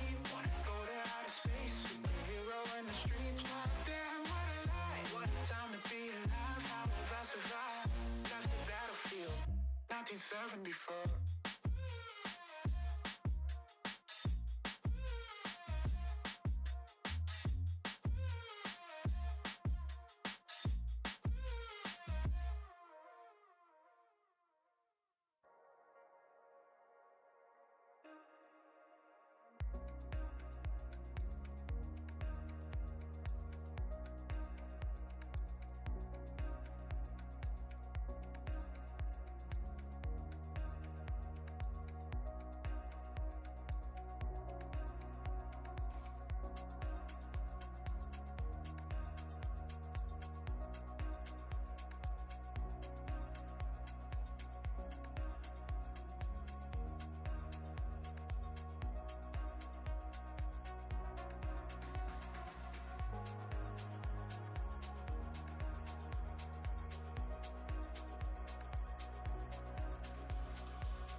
Welcome to the Boise State Esports Arena. You are joining us for some more Rocket League action as we have Boise State facing off against Penn State Behrend in the NACE Star League Open Qualifier. I'm Noah Guadara, joined by our co-host, Joe Tacky Chigbrow. And both of these teams right now, Boise State and Behrend, are 4-2.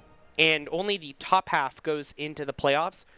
So both of these teams want a win. So my question to you, Joe, is how does either of these teams, they're evenly matched, obviously, both the same record, how does one get an advantage over the other? I think at the end of the day, what it's just going to come down to is consistency now. It's making sure that we're playing to our outs a lot of the time and making sure that we're focused highly on making those plays that are leaned towards the higher likely to have the outcome that's expected rather than, gambling plays a little bit more. Maybe playing a little bit more towards those rotation play styles. Yes, and it is actually a best of 7, so we could potentially see 7 games. It is a 3v3 soccer and golden goal sudden death. So if it goes into overtime, the first goal scored is the one who secures the match. This is week 7 of 8, so obviously this regular season is coming to an end. So both of these teams want to get a win here, and obviously to get a win, you need to have Doc's keys to the game, which in Rocket League is to set play style, understand rotations, play to follow up, and sweaty comms. Doc's keys to the game are brought to us by Drop-In Gaming. Drop-In Gaming is the premier online platform for gamers who seek competition. Play your favorite games to win cash and prizes through free and paid entry matches and tournaments. Whether you're new to the scene or a seasoned veteran, Drop-In Gaming has the right games and competition for you. To begin your competitive gaming journey, sign up at dropingaming.com. So as we prepare to get into the match, we actually see that we have a lineup. And we have Tree Goats, Hey Rico, and Styles. Do you have any comments on any of these players? Well, I've actually only had the honor to watch them play on stage here once before. What I saw during that time was actually pretty impressive for a club team.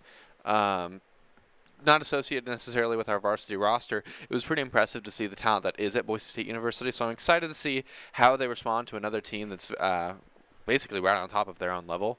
We'll have to see what kind of comes of it. They are definitely very excellent, and today's lineups are brought to you by Count. Count's Identity Trust Global Network delivers real-time fraud prevention, account protection, and enables personalized customer experiences for more than 9,000 leading brands. And it seems that we're getting into this game, Penn State Behrend versus the Broncos.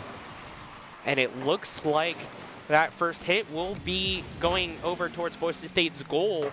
Exotic is playing around PGH Nation.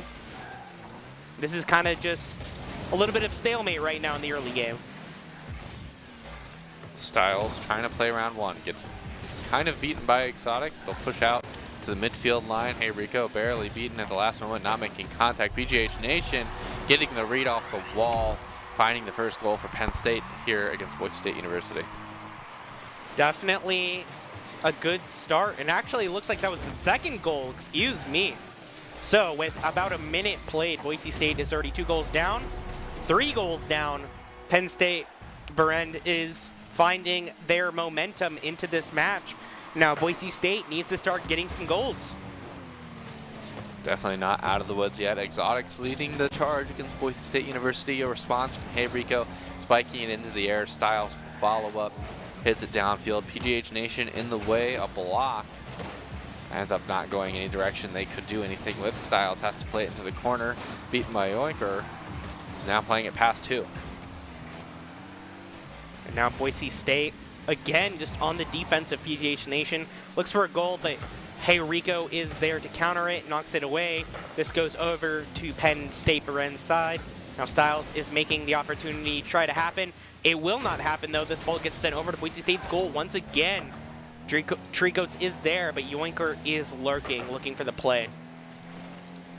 Hey Rico, passing it downfield, blocked at the last moment by Penn State defense. Yoinker looking for a shot of his own, ends up giving the pass out to Exotics, finds the back of the net. With 3 minutes left, a 4-goal lead here. Boise State needs to recover some ground, but Penn State also wants to keep this lead. Hey Rico is in this corner alongside Treeguts, but no, this ball will just get knocked away into the midfield.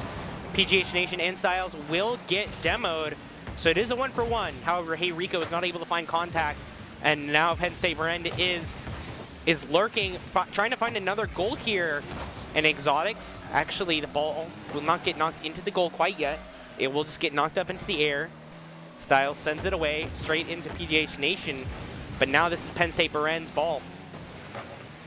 Trigo's playing it against the wall, gets past one, has to tap it down, gives it to Styles, the 50-50 in favor of Styles in the midfield line, but PGH will have the follow-up. Boise State will be playing defense for a little bit longer. Not the opposition they were looking for. Styles pushing it downfield, able to get past one, but not able to get past Yoinker, who pushes it against the wall, and Exotics actually hits it towards his own net. A follow-up from Hey Rico could prove disastrous, but it will not quite find the back of the net. Treegoats will defuse. As this ball gets sent over to Boise State's side, Treegoats will knock it closer to the midfield, and Hey Rico actually not able to find the second contact. And now this ball almost goes into Boise State's net once again. Exotics and Hey Rico are battling it out, but PGH Nation is just here to recover, defend. Styles isn't able to find the angle. Hey Rico not able to find the angle as well. And now this ball is just in a little bit of a limbo state. It's not going very fast. And PGH Nation will just send it back over to Boise State's goal. Hey Rico tapping it towards the wall. Exotics in the way. Treegoats the follow-up against the wall. PGH Nation has some time, plays it to himself, maybe looking for a pass if he can get another touch. He does get past one, has to look for the pass now. Gets past 3 defenders, but doesn't have the ability to get it to one of his teammates. Now Yoinker has to contest Styles. A demo onto Styles will create some space, but Hey Rico has the response. And with about a minute left, Boise State desperately needs to try to find some of these goals, and it's not happening. Lots of demos coming out. 2 actually demoed on the side of Penn State Behrend, but it's not enough. This ball just gets sent into the air. Treeguts and Hey Rico not able to coordinate a play, and actually Hey Rico will get demoed. This ball gets sent over to Penn State Behrend's side. However, the goal will not happen quite yet. With 40 seconds left, Boise State is scrambling to try and recoup some of this deficit. Treegoats pushing it towards the wall. A response from Yoinker. He'll be there first off the back wall. Styles is up. The shot finds the back of the net here. With 5 goals and 30 seconds left, Penn State Behrend feels pretty confident that they are going to take this first game in this best-of-7 series. We'll have to see how it plays out, though. Who knows? Miracles can happen. But as this clock ticks down, get more and more confident for Penn State Behrend, and Boise State will kind of have to chalk this loss up and see what they can do in game 2. Nothing to worry about quite yet. A best-of-7 is a very long series, to say the least. Even in a sweep situation, you still play 4 games. That's almost a full best-of-5. But the first game will fall in favor of Penn State. Boise State has their work cut out for them, to say the least. Yeah, Penn State Behrend were just able to find a lot of just open goals, and Boise State was not able to counter with any goals of their own. Every time they tried to find an angle, it seemed it was too narrow, or it was like it was in the corners. They weren't able to find any like direct openings. And I think that was really what allowed them, what allowed Penn State Behrend to be able to have that defense while also having that offense. Yeah, I definitely have to agree. The pressure just wasn't in favor of them, and then every time that something's went a little bit wrong, they weren't quite prepared for it yet. But that's not to say that they can't make adjustments like we've seen many times before. Game 1 is not always a sign of how the rest of the games are going to go. Still plenty of space for Boise State to make a comeback here. Yeah. And we have Treegoats trying to make a goal. Well, not actually able to find contact the ball, and that's an open goal. Hey Rico is not able to get the defense, and already Penn State Behrend starting off with an early goal, not what Boise State wants or needs. They'll find one of their own right off the bat, however, taking a shot towards the far corner. We'll just reset, go back to a 0-0 scoreline, 20 seconds in. As if nothing had ever happened. Another kickoff entirely, though, over to Styles. A little bit over his head. Treegoats has to respond instead. Will this be a goal? It will not. PGH Nation will manage to get it up into the air and send it away into the midfield. Styles knocks it horizontally, Sets it up for Tree Goats to maybe find a play, but Tree Goats doesn't have a lot of boost to play with. Hey Rico will threaten a goal, but it will just get knocked away. PGH Nation should deflect. Tree Goats looking for the play, but the angle's not there. And we just have this ball into the corner, now into the midfield.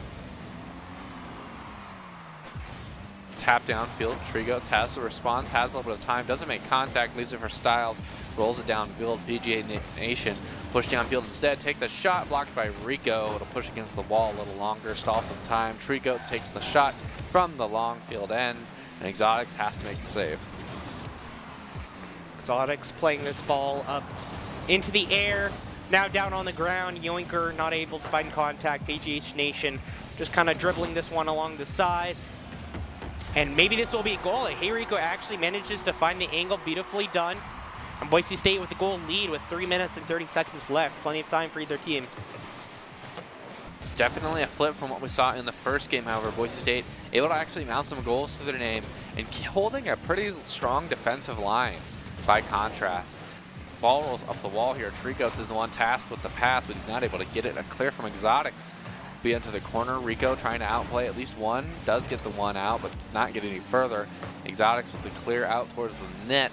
Tree Goats deflecting off the pass from Styles. And now we'll be stuck in Boise State's end for a little while as the battering at the net continues. PGH Nation plays the ball patiently, plays it slow.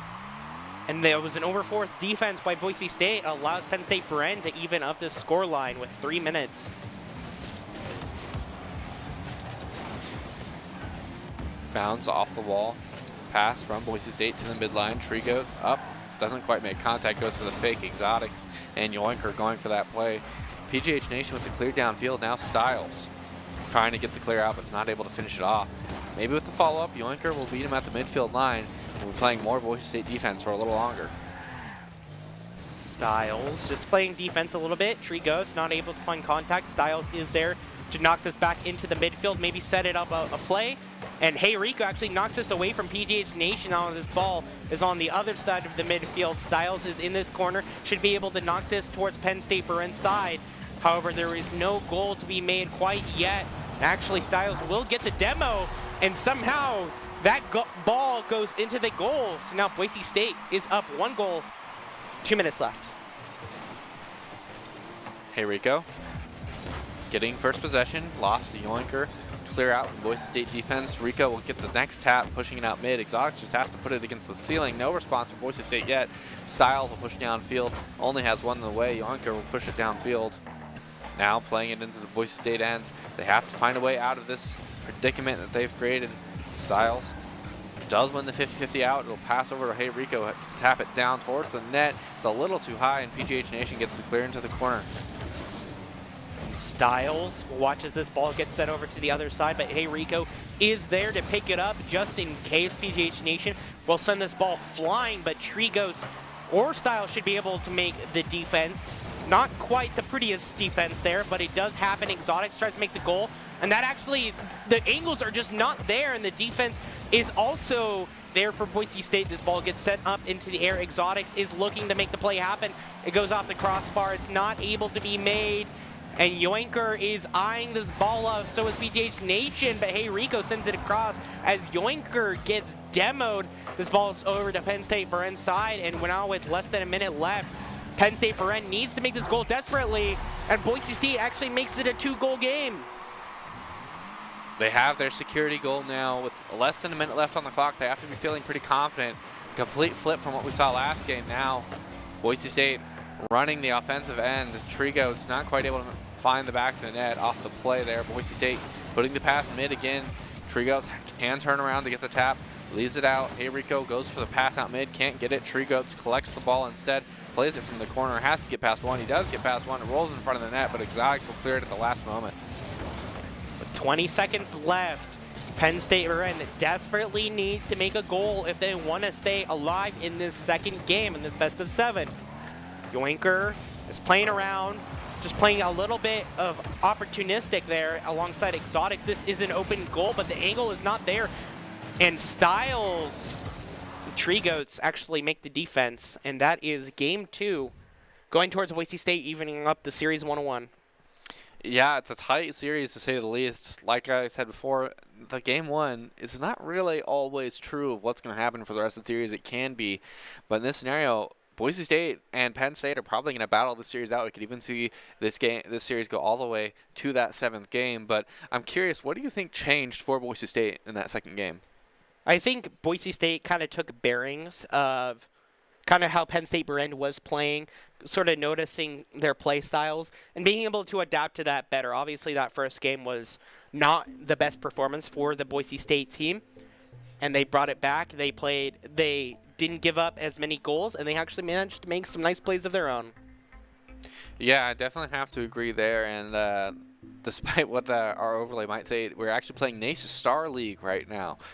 So for the viewers who just joined in, this is NACE Star League currently. Yoinker leading the pack right off the beginning, takes a shot with the help of Exotics, but Boise State defense holds strong, keeps it out. Now they have to reset. PGH not able to get a solid touch, so Styles will lead the way on an offensive play. As we have some brilliant caster reactions, I hope to have some caster reactions like that of my own this game. So we have some demos coming through. Tree Goats will get demoed, but Boise State will manage to make the defense happen. PGH Nation alongside Exotics are just knocking this ball up in the air. And actually, PGH will get demoed. A little bit of revenge happening there as Yoinker manages to touch the ball, but Styles will knock it towards Penn State Behrend's goal. PGH Nation pushing downfield. Tree Goats with the block. Just hangs out in the midfield line. PGH trying to find control of the play. Exotics working together with him on it. Hey Rico taps it up. PGH Nation has a shot, but he just puts it off the backboard. Scary situation diffused by the shot. Yoinker now looking for the back pass to himself off the backboard, but he has a defender in the way. And now this ball is just in the corner. Exotics and Hey Rico are playing a little bit of race car. Neither of them actually going to be able to find contact as Styles knocks this one away. Knocks this towards the goal, and it actually will be a goal. So Boise State, minute 20 played, and they find the first goal of this game 3. They're leading the charge. They just have to hold their lead, maybe find a security goal here if it's offered to them. Just play that solid midfield defense they've been playing. Yoinker with the pass out mid, doesn't quite get the clear he was hoping for. And Boise State will find their security goal. With 3 minutes and 30 seconds left, Boise State up 2-0. They're feeling pretty confident, but still they cannot feel secure because lots of goals are still happening. Like that, Penn State Behrend actually manages to get a goal back, and now Boise State, they need to score some more goals if they want to feel a little happier about the lead that they have right now. They're still ahead, but they don't have their security goal anymore, and no longer ahead, actually, after a big shot from Penn State from the midfield line. 2-2, we're at a 0-0 score line with 3 minutes and 13 left on the clock. Ball will roll up the side of the wall off the kickoff. Styles with the response first, doesn't really stop PGH. PGH still gets around 1, almost around 2. The block will bounce off the wall and soar towards the midfield line. Now, Yoinker has to hit it mid. Styles with the follow-up. Bounces off towards the backboard, and the offensive play will begin. And now, Exotics is eyeing this ball up, looking for Boise State's goal. Hey Rico and Tree Goats are there to counter it, but this sends the ball straight towards PGH Nation. Maybe the angle is there, but no, it's not. PGH Nation will just try to recoup this alongside Exotics. Yoinker is just there in case the opportunity arises. This is an open goal for both sides. Who will get it? Actually, Tree Goats knocks it away. PGH Nation will knock the ball up, send it straight towards Exotics, who actually gets blocked out, but it doesn't even matter as Yoinker finishes it off. Styles barely not able to keep the ball out. Penn State have found a way to get a lead in this game despite being down early. Battling it out at the midfield line now. The Exotics will lead the way, touch it towards the backboard here. Styles with the clear out from the corner. Tree Goats with the follow-up. PGH with the next tap will keep it in the offensive end a little longer. Looks for a shot of his own into the far corner. Can't quite get it. And Boise State will push it out and defuse the play entirely. And now Tree Goats sends this into the midfield. Sends it a little closer to Penn State Behrend's goal. But 2 minutes left. Boise State wants to get a goal to even it up, and they also want to get 2 so that they can be in the lead. That shot is not able to find it, actually, excuse me. As I say that, 3rd time's the charm for Penn State Behrend, who is now up 4-2 in this series with 1:30 left. Penn State with a security goal of their own. Now Boise State has to play comeback, but it's definitely doable. We're at a similar scoreline as the last game, just flipped. Treegoats is up, trying to find that 3rd goal for them. They can't do it. Styles puts it towards the backboard. There has to be a follow-up. He follows it up himself and finds the back of the net off of backboard read. Beautifully angled there by Boise State. However, they are still 1 goal behind. There is an adequate amount of time for either of these teams to score goals. And Treegoats makes a wide shot. It is not able to find it. Actually, isn't not able to find the rebound either. And now this sends it over to Yoinker and PGH Nation. PGH Nation not able to actually find the contact.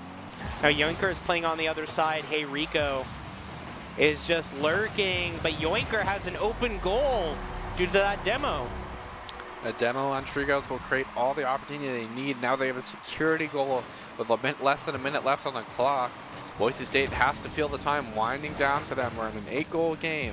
Not a lot of defense being played. A shot from PGH Nation will be good, and they have a double security goal to their name. It's looking kind of doomed for Boise State University. They have plenty of time, but they really need something to change soon. Boise State needs to crank up the tempo, needs to get some goals of their own. Yoinker, Styles says, I see your defense, but I don't care. Shoves that ball through. It is now a 2-goal game with 45 seconds left. Definitely time to be played, but Boise State needs to pick up the pace. They need to get some of these goals if they want to tie it up, go into overtime for this game. 2 more goals. Yoinker defending that initiative. Styles gets the pass out mid. A response from Penn State defense will not push it into a bad spot yet. Hey Rico with the pass over to Treegoats, who doesn't make contact. A shot from Styles blocked by PG8 Nation. And we will reset a play as Treegoats has to pass mid again. PGH Nation will find contact on this ball. Will disrupt it. This goes straight towards Styles. But Penn State Behrend is happy to just play the timeout. They have the goal lead. They can just play defense, and they know that Boise State has to come to them. With 1 second left, Penn State Behrend will take game 3. Go up 2-1 in this series, and this, again, it is a best of 7, so they need to get 2 more wins. Boise State still has plenty of time to change strategy or play the same and just hope to play it better. Yeah, we're seeing some really high-scoring games so far. I mean, I guess the last one before the one we just watched was only 6 goals, but that's reasonably high, all things considered. You almost have to wonder if either team is considering making a change to lean harder on defense and beat them on that initiative. But we'll have to see what the plan is. I mean, if that was me personally, I don't think I'd try to change my play style too much. I think I'd more just try to round off communication and maybe force them to play our game. But, I mean, I'm not sitting in the driver's seat. We'll have to see what they have ahead for us. Definitely, both of these teams seem to have a strategy. Right now, Penn State Behrend seems to have the strategy working out just a little bit better as they have a 1-game lead. See the kickoff, this goes over to Penn State Behrend's side. However, it is not any sort of early goal quite yet. Sent over to Boise State's side. Hey Rico and Styles setting this one up to try and make a goal. This will just go over to PGH Nation. Treegoats not actually able to find the follow-up. And Exotics and Styles will get demoed. Clear out to Styles, who hits it off the wall. A weird bounce prevents him from following it up. PGH Nation takes the shot, a block from Hey Rico. Styles with the follow-up, will he be able to dribble, has Yoinker in the way. 50-50 will go against the wall. Treegoats has the next tap. He just hits it downfield. Exotics is in the way. Doesn't make contact, so Treegoats gets the pass. A response from Yoinker is a little low, but Hey Rico is able to get in the way anyway. PGH Nation with the flick. Tries to get past the second one, does get past the second one. Treegoats taps it down, and now we'll just play some Boise State defense. Boise State is playing this defense quite well. Yoinker sends the ball up into the air, but Penn State Behrend is not in the right spot to capitalize quite yet. This ball just keeps on being sent away into the corner and back towards the goal, but the angle is just not there. Treegoats is lurking in this midfield. And now Styles, Hey Rico are trying to play this defensive plus offensive game as PGH Nation tries to send sends the ball towards the goal, but it's not successful. And now this opens up Boise State to try and make an offensive play happen. Exotic push towards the wall. Tree Goats pass out mid, no response. Ends up being a clear from PGH Nation. Hit off the wall to Exotic. Styles not quite able to do a whole lot with that play. Hey Rico passing it down mid. Tree Goats with the shot away. Now Hey Rico can respond and push it forward. Hits it off the backboard. And a response will not quite find the back of the net yet, but Styles has the follow-up. And that will result in Boise State finding the first goal 2 minutes in. A low-scoring game. Broncos finding the first goal with 3 minutes left. They are feeling pretty good about that one. Definitely, they know that that is not enough. They need to get some more goals if they want to win this game 4. Exotics will send the ball over towards Boise State's goal, but it will not happen. And now Hey Rico is here to counter. And actually, Yoinker does find the contact. This ball will get sent over to Tree Goats and will be knocked into the midfield. This ball is just being sent back and forth. Neither team setting up a goal opportunity quite yet, but both of them are definitely trying. Tree Goats plays it towards the wall. Hey Rico's now up looking for a play out mid. Gets it under one, almost past the second, but Exotics is in the way. He will not fall for that play. Styles pushing it towards the wall now, just has to play a little defense. Keeps it to himself, maybe for the pass to Hey Rico. He does get it over, blocked by PGH Nation. The play will continue Boise State defense for a little longer. Yoinker just sends this across over to Boise State's goal. So that ball was definitely too slow to make a goal happen. And now this ball is just being played in this corner. I feel like it's been played in this corner for about 4 minutes of this game as we cross 2 minutes. PGH Nation is playing with Hey Rico, and now Exotics, Yoinker are trying to make the defense happen. Hey Rico overcommits, not able to find contact, and now this might be Styles having to defend the goal from Penn State Behrend. Will actually successfully do that for now, as Hey Rico is able to recoup and get back over to Boise State's goal. This is sent over to midfield, sent over to Boise State's goal once again, knocked up, and actually Exotics finds the goal. Not quite able to get the clear there. Penn State pulls ahead. Definitely not the situation you want to be in Boise State. You want to be well ahead in this game as you are on your last couple lives. Styles with the pass to the wall. Hey Rico is in the way, gets the dunk, has the second touch, but is blocked at the last minute by Exotic. Yoinker with the follow-up will hit it out mid. A pass over, and the three-point play. Penn State will have a passing play to find the back of the net and will lead now with 1:13 left on the clock. And now Boise State, with about a minute left, they need to start making some goals of their own. They can't just be playing defense. Styles will get a nice save there. And now Tree Goats will try to send this over, but it looks like Penn State Behrend has a coordinated play happening of some sort. This ball will get sent over to Tree Goats, and Hey Rico's trying to find a touch on this ball, but it will not happen. This ball is just getting bounced around all over the place. Will get sent over to Penn State Behrend's corner. However, Boise State is not in the position they need to be to score a goal quite yet.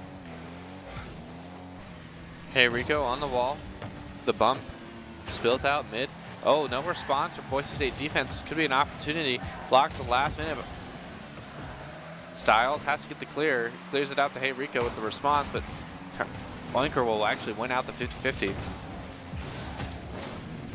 And now Exotics just knocks this ball up in the air. Penn State Behrend is playing with their time. They don't necessarily need to score a goal. But 10 seconds left. Tree Goats, Styles, Hey Rico, they're all desperately trying to make a goal happen onto Penn State Behrend's goal. Will it happen? It will. And we're going into overtime for the first time in this series. 50-50 in favor of Styles. Tree Goats is up. Not quite able to do it. Hey Rico looking for the pass out mid. Tree Goats has the response, but he's waiting for it in the corner. Hits it off the sidewall. Won't really do anything with it yet. PGH Nation with the clear out to Hey Rico. Doesn't really go anywhere. Now with the shot blocked by PGH Nation at the last moment. Playing a lot of defense here. Yoinker's finally able to cross the midfield line. Now Styles playing with Yoinker up in the air. And this ball will just be in this corner. Once again, we've seen for the 15th time, actually a demo comes across on Exotics. This might open up Boise State to make a goal or some sort of play happen. But no, this ball just gets sent up the air. Yoinker does not allow Tree Goats to make that play happen. But now Penn State Behrend has to play a little bit of defense. And Hey Rico is trying to make the shot. It will not happen. PGH Nation will block. But now Boise State might have left their goal open for Penn State Behrend to try and make a play happen. Hey Rico is here on the defense alongside Tree Goats and Styles. And right now this ball is just stuck in the midfield. Launch downfield by Styles. Tree Goats up and in the way, taps it towards the back wall. Now, Hey Rico. Yoinker. Styles. Exotics is pushing it downfield, gets past Styles. The midfield line is breached. Hey Rico is able to make the clear happen at the last moment here. PGH not responding, so Hey Rico gets to push up instead. PGH pushing towards the wall, and Styles sets to 50-50, and it will just roll up. And Yoinker and PGH Nation are with this ball. This gets sent over to Boise State side. Actually sent across the other side into the midfield. PGH Nation makes a good shot. Will be blocked. They will be blocked by Styles. The Yoinker actually got stolen away by Exotics. But Yoinker is here on the defense. Gets sent into the corner. Styles is trying to make a goal happen. The angle is just not there. But now, Hey Rico and Styles might try to make a play happen. PGH Nation actually saves the ball for Penn State. Behrend will maybe get sent over to Boise State side. No, it'll just get sent over to the midfield. This ball is just going back and forth with no ground to be gained by either team. And now Tree Goats is pushing this ball through. PGH Nation sends it across. This goes over to Boise State side.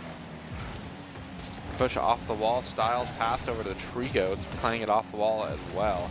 Yoinker with the 50-50 will spill out mid. Exotics with the follow-up. Styles is in the way. Gets the clear at the last moment. We're about to cross the 3-minute mark in overtime here as Yoinker takes a shot blocked at the last moment by Boise State defense. Hey Rico looking for the pass out mid. Blocked by Exotics. Penn State is unwilling to give up their offensive pressure right now. And there's no response yet from Boise State. They're just waiting for that moment that they can cross the midfield line. Both of these teams desperately want to get this goal as you see the butting heads, and actually Hey Rico will get demoed. Maybe this opens up an opportunity for Penn State Behrend, but no, it's over on their side of the goal. And Hey Rico is here to knock this ball towards Penn State Behrend's goal once again. But the opening is not there quite yet. This ball gets bounced up into the air. Styles tries to make the shot. It will not find it. Tree Goats, this ball is in a corner once again, and Exotics and Tree Goats are fighting for it. Hey Rico is actually dribbling this ball across the ceiling. Gets sent across, gets sent back out of Boise State's side, and as we cross almost 4 minutes in overtime and still no goal in sight for either team. Only a 4-goal game, but it's going to 9 minutes. Hey Rico with 50-50. Exotics. Now we're waiting on PGH. It's the clear downfield, blocked by Hey Rico. Clear out Styles. Tapping it away. A demo, but it's not going to open up anything. No response from Boise State yet. Tree Goats looking to pass it out mid. Gets the tap over. PGH is up and in the way, but it won't be in a good spot. A shot from Hey Rico is just going to be a little bit high. And now Boise State may have overcommitted as Penn State Behrend tries to make a goal onto the Broncos. However, it will not be successful. 4 minutes, 30 seconds into overtime, and still both these teams playing a very even game. Yoinker will send this ball into the corner once again. Hey Rico will send it across, and maybe this is the open goal. Will it? No, it will not be the open goal. PGH Nation manages to save it. Exotics and Yoinker are also there to save it as well. This gets sent over to the Broncos side once again. Hey Rico will get demo. Tree Goats not able to find contact. Styles sends it into the corner side of Penn State Behrend, but Yoinker will send it across into the midfield, but Tree Goats is there to disrupt and steal the ball away. Is dribbling with it, trying to set up a play with Hey Rico, but it is not successful. Now Styles joins the fray. Will one of these teams please score a goal? I would like to see a goal scored. We have reached 5 minutes in overtime, and Hey Rico and Styles just knock it away. We're back and forth. It's still a stalemate. Styles barely able to get past one. The pass over to Trigo will be enough. Boise State will come out on top of that. We will be going into the 5th game now. 2-2 to both teams. We've gone down all the way from a best-of-7 to a best-of-3 now. Yeah, as we reduce the number of games played, definitely Game 4 took some years off my life. Watching, anticipating, hoping that one of these teams would score a goal. Ultimately, in the end, Boise State did get the final goal in overtime. However, Penn State Behrend definitely had an excellent defensive game holding on for that long. Boise State was really struggling to try and get a goal in the end. And so I think Game 5 is anybody's game as we get into this final stretch. Anybody can definitely get a win here. Yeah, I mean, it's impossible to say who's going to win. I mean, clearly, based off the 4-2 to both teams, that these teams are very evenly matched. And we'll have to see which team actually is the better 4-2 here. And it's going to be quite the battle. Styles and Trigos are just playing in this corner. Once again, it seems to be Boise State's comfort zone as this will get passed over to Trigos. Maybe this is in goal opportunity, and it looks like the save was not there. It might have actually assisted Trigos. Yeah, Trigos just playing to say, hey, I'm going to win this 50-50. I'll just go for the single hop and try to keep it in your net's end, and he's able to do it.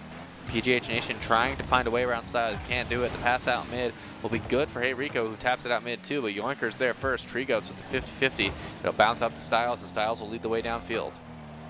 Trigos with the save, or excuse me, not the save, with the ball knocking up into the air. That is on Penn State Behrend's side. Exotics will not actually be able to find second contact as Styles is now alongside Trigos. And actually Trigos will get demoed, and PGH Nation will get demoed back. A little bit of a revenge. This ball is just getting sent across over to the Broncos side, sent into the midfield. PGH Nation actually just wants to find contact, not able to find it. Now Yoinker might try to make a shot here. Exotics pushes it towards the sidewall, playing a little slow, has team to his left, not able to make quality contact. However, PGH Nation waiting back. Exotics pushing up. Yoinker with the clear out is able to keep the play on Boise State's end a little bit longer. A shot from PGH off of a whiff from Boise State will put us back to a 0-0 scoreline. Now is either team's game. 3 minutes, 30 seconds, plenty of time for both of these teams. We've seen what they can do offensively and defensively. Question is, who can do it better? Trigos not able to find good contact.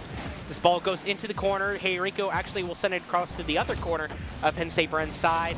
Now Yoinker actually will demo Trigos successfully with a player down. Maybe Boise State has to go back onto the defensive. Trigos will send it across. All 3 players of Boise State are pushing this ball across into the midfield, trying to find a goal happen. PGH Nation says no, that will not happen.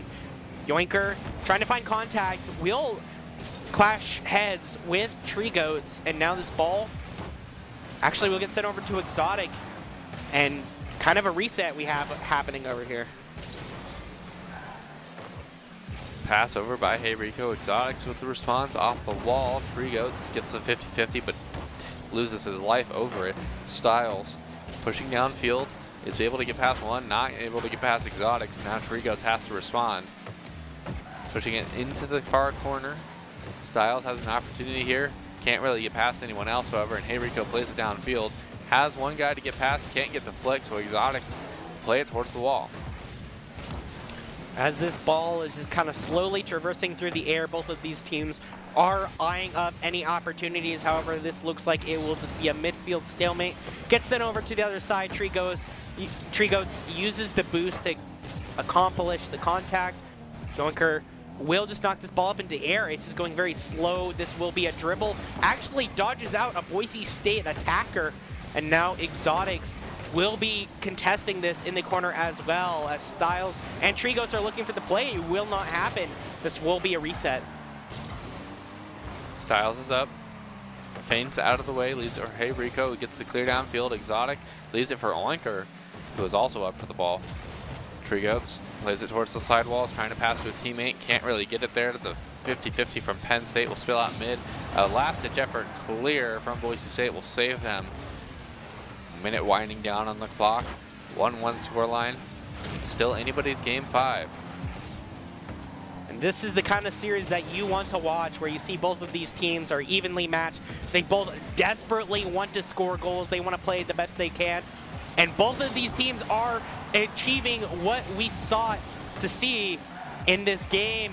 Both of them 2-2, 1-1 as we cross 1 minute. Hey, Rico looks for a shot. This will just get knocked over to PGH Nation, who blocks it, deflects it, dribbles it, sends it over to the side and now into the air. Styles actually is able to find the contact there, but PGH Nation says no, back to your side. Trigos is boosting all the way across, but not able to find a successful shot. This will get sent up, and maybe Trigos makes the play happen. Hey, Rico also there as well, but still no contact to be made onto this goal. And as we cross 20 seconds, it's looking like a potential overtime once again. Styles is up, hits it off the back wall. Now Yoinker pressing downfield. PGH Nation in the air looking for a shot of his own. Can't quite get it. Styles with the follow-up. Trying to flick over one. Does get it. Trigos with the follow-up now past the midfield line. We have Hey Rico trying to make sure that they find the back of the net, but they're not able to do it. We'll go to another overtime. Oh, and we will cut at overtime. And we're back. Okay. We just wanted to keep the viewers in anticipation of who would get that 50-50 at the start. It's a secret. It's a secret. Oh, and that was a very short overtime. Thank goodness we had to balance out that very long overtime. Yeah. So I think Boise State got that, right? Yep, Boise State got that. So Boise State is now up 3-2. They need one more win. Yep. If they want to secure this series. But However, it's so close. if we've seen the back and forth, and I'm starting to think that just the way the plot, the script is going, that Penn State Behrend is going to take this 6 game to obviously take us to a 7-game series to make it as close as possible. Who knows, maybe Boise State has found their stride and they have a dominating performance. Maybe Penn State Behrend has something up their sleeves. What do you think? Oh, man. I don't know. After the last couple games, it's so hard to tell. I mean, Boise State has come away with both of them, but, man, if it has not been, like, down to the wire on all of these games, it's just so stressful. I cannot tell you at all who's going to win this series. Styles. Flip a coin. Flip a coin. Yeah, at this point, flip a coin. After that long of a overtime in that game 4, you might have wanted them to flip a coin, honestly. And now we have Yoinker looking for the angle on the goal, but no, this will just be sent into the corner of doom. Corner of doomed goal sent over to the other corner of doomed goals where no plays are to be happening. This will just be a reset sort of by the Broncos. Tree Goats and PGH Nation are fighting for it. Hey, Rico might be on the defense, but no. Actually, that ball manages to sneak past the Boise State defenders and give Penn State Behrend an early goal. The 50-50 out from Hey Rico. Styles is up and in the way. Yoinker is able to push downfield, looks for a solo play. 50-50 with Tree Goats. Pushes against the wall. Hey Rico playing downfield. Styles has a little bit of space. Makes a little bit of time for himself. Now Yoinker challenged with staying in the way of this Boise State offense. Really, this is anybody's game. Boise State is playing offensively, but they realized that they had no play opportunities, so they had to go back on the defense. Hey, Rico actually sends it over, but it's blocked by Yoinker. PGH Nation is also in the goal in the back line just in case. And now the Broncos have to play a little bit of defense here as they try to get their boost, try to make sure that they don't let open any more goals. Yoinker is playing this across the ceiling, maybe able to make this shot. Actually gets set it up for PGH Nation, who gets the second goal for Penn State Behrend in this 6th game. Styles hits it off the back wall. Follow up. Not quite there from Penn State. Now Hey Rico is playing it towards the wall, trying to play a little offense. Tree Goats spilling it down. It's a security goal for Penn State. It's not feeling good for Boise State, but they still have one more life left. Pass off the back wall is not going to be good. Exotics hits it off the sidewall. Now Styles into the corner. Styles just kind of playing a little bit of defense here, trying to play goalie. Actually, it will be Tree Goats who knocks that one away. As Styles maybe, oh, it looks like it was a pass, but it looks like it gets sent back over to Tree Goats. Tree Goats maybe has the opportunity, doesn't find good contact, and now PGH Nation is contesting as well. This might be an open goal, but no, Penn State Behrend manages to make the defense. Exotics and Yoinker are just in this goal here. They have the 2-0 lead. They can play a little bit safer. And this will get sent over to the midfield, will get sent over to that corner once again. Trigoats wants to find contact on this ball, dribble it away. Actually, Styles will send it over. This ball is just in the corner once again, and that actually is a beautiful goal found by Exotics. A 3-0 lead for Penn State. 2 minutes left on the clock. It's looking pretty solid for them. Like they have this game 6. Looks like we'll be looking at a game 7, but there's still plenty of time left on the clock. 2 minutes is plenty of time for the game to shift entirely. 2 players up for Penn State. They're sure of that play, but they're not able to get it done. Styles now leading the way down the field, has people to his right and his left. He chooses Trigoats, goes for the play here, and does not quite find the back of the net. A shot from Hey Rico almost finding its way in, but it will just barely be ticked out at the last moment. Now this ball is just kind of stuck in the midfield, not going either way. Actually, it will go over to Penn State for inside, but the angle is not there for the Broncos, and now they have to send this ball back over to the midfield. Exotics will send it across. Hey Rico will actually match that, but now PGH Nation tries to make the shot. It's a little wide at Trigoats, trying to find some contact. Actually, it will be Hey Rico sending over to Trigoats, but PGH Nation just been able to find the contact on this ball and stop these Boise State plays in their tracks. Now, Exotic is up with the block. Styles has to put it into his own corner. PGH Nation will roll it out mid.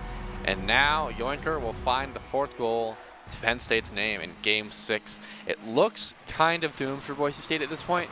Not that they have to stress too much. I mean, I would still be stressing because we're looking at a game 7 now, and that's very stressful. Game 7s are always very stressful. Whenever you go to the last game of the series, it's always very stressful. Boise State manages to get a goal of their own, so they will not go goalless in this 6th game. However, with 45 seconds remaining, you have to believe this is a very tall task for Boise State to try and even it up. They have to play both good offense and good defense. Penn State Behrend is just going to look to try and keep this lead that they have. They don't even need to play any goals here. It's actually Exotics will send this across, just buy some time. And this ball is just going back and forth, gets sent over into the corner. And this is just wasting so much time. Penn State Behrend is very happy with the way this game is going in game 6. 15 seconds left. It is very doubtful that Boise State will be able to find 3 goals. Styles doesn't quite make contact. Scary situation. As the clock winds down, the adrenaline is probably starting to diffuse a little bit for this game. It'll start up soon after as we enter game 7. Penn State taking game 6. Yeah. Joe, do you smell that? You smell that? What am I Smells like we smelling? got a series cooking. Oh, we have quite the series cooking. I feel like we've had the series cooking since game 4. Oh, woo. It's been in the oven, to say the It's least. been in the oven, and it might be ready for completion over here. We just got to sprinkle a little bit of spices, a little bit of toppings. Yep. As we get into this game 7, both of these teams back and forth. It's been crazy. We had a 5-minute we had an overtime that was longer than the actual game. Yep. And Wild. then we had like a 10-second overtime. So who knows? Maybe this will be a stomp. Maybe this will be the world's closest game with a 30-minute overtime. I really hope that isn't the case for the sake of my voice. However, 3-3, and both of these teams are looking to find the first goal of this final game of the series. PGH Nation is playing this one across alongside Yoinker. This ball is just getting sent back and forth. Hey Rico actually might be able to find the first goal, and that is an excellent start for Boise State. However, we've seen that first goal means little to nothing in this series. Yeah, I mean, there's still so much game left to play, but it's a great start for Boise State. You have to be feeling confident on that note, but Styles just not quite able to make contact. Yoinker's going to say, okay, we're going to do the same thing. We're going to go back to the 0-0 scoreline after wasting 29 seconds in this game. We're going to make best of 7, or this game 7, the most stressful game you've ever played in your entire life. Styles now passing it over to the Trigoats off the wall, long clear down. PGH Nation dropping into his corner. We're going to play some Boise State offense. Boise State offense, but now this ball gets sent over back into the midfield, so Boise State will be on the offense for a little bit longer, but the Exotics will knock this away. Now Boise State needs to get back over to their side of the goal. They don't want to get scored on. Hey Rico actually might be able to find an open goal, but no, that is PGH Nation able to find the defense once again. This ball gets thrown over to Boise State's side. The Broncos are making the defense. And Hey Rico actually will get demoed, but not before sending it over to Penn State Behrend's side. So this will be a little bit of a reset. Nope, just kidding. Styles makes the goal happen. just a bad clear from Penn State. Gives Boise State the opportunity to find the back of the net there. A strong shot to the top corner, but we're not out of the woods yet. Penn State still has offense. Yoinker leaving it out to Exotics. He's going to take it up the wall. Hey Rico gets the demo, not before stopping the play, however. Tree Goats leaving it for Styles, taking it downfield, past the midfield line. A flick over Exotics forces him to throw it straight up and down. Rico's not able to do anything else with the ball, so he just pushes it away. Tree Goats has one to beat. The clear out into the midfield. Now he has one to his left, and Hey Rico actually leaves it for Styles. Hits off the backboard, but they won't be able to find the back of the net. That was almost a very good play set up there by Boise State. Wasn't actually able to find the completion. Now Exotics is sending this ball across towards Yoinker, and the three-point play actually is successful as Penn State Behrend evens this series up 2-2 as we cross 3 minutes. Back to that 0-0 scoreline. Neither team able to pull ahead or find a security goal. Boise State currently leading on forcing someone to equalize. Right off the bat, Exotics is up, tries to stop it. Styles is in the way. The 50-50 will hang in front of the net. They have to find a way out. Tree Goats gets the clear. Styles clears it to the wall. Tree Goats with the follow-up off the wall. They're just killing time at this point. Yoinker also pushes it against the wall. Styles has Hey Rico, just leaves it, takes it himself, goes for the flick, gets a bump past one. They bump each other, so Hey Rico has space. He takes the big boost, looks for the double tap, doesn't get it. Tree Goats has an opportunity here, gets past one, gets past two, and the ghost tap will give Boise State another opportunity to hold their lead. 2.5 minutes-ish on that clock. That was such a weird play. That ball was going so slow. It just got dribbled along, and somehow they found an open goal. And now Penn State Behrend, as we approach 2 minutes, they want to even this scoreline up a little bit. PGH Nation and Exotics are on other opposite sides, just trying to make sure that there is an opening to be found, or at least a save to be made. And now Styles, speaking of saves, will knock this one across. Hey Rico will get demoed, and Yoinker will send this ball across. Maybe it is defended. It will get defended by Hey Rico. That angle is not to be found for Penn State Behrend as the ball goes into the corner. Once again, we've seen it many a time as actually Styles doesn't need to make that defense play happen as the angle is not there for Penn State Behrend. She goes, knocks this across into the midfield, but right into Yoinker. And now Hey Rico maybe will be able to find second contact with this ball. We'll send it over to the other side, and now with 1:30 left, Boise State is feeling more and more confident as this time ticks down.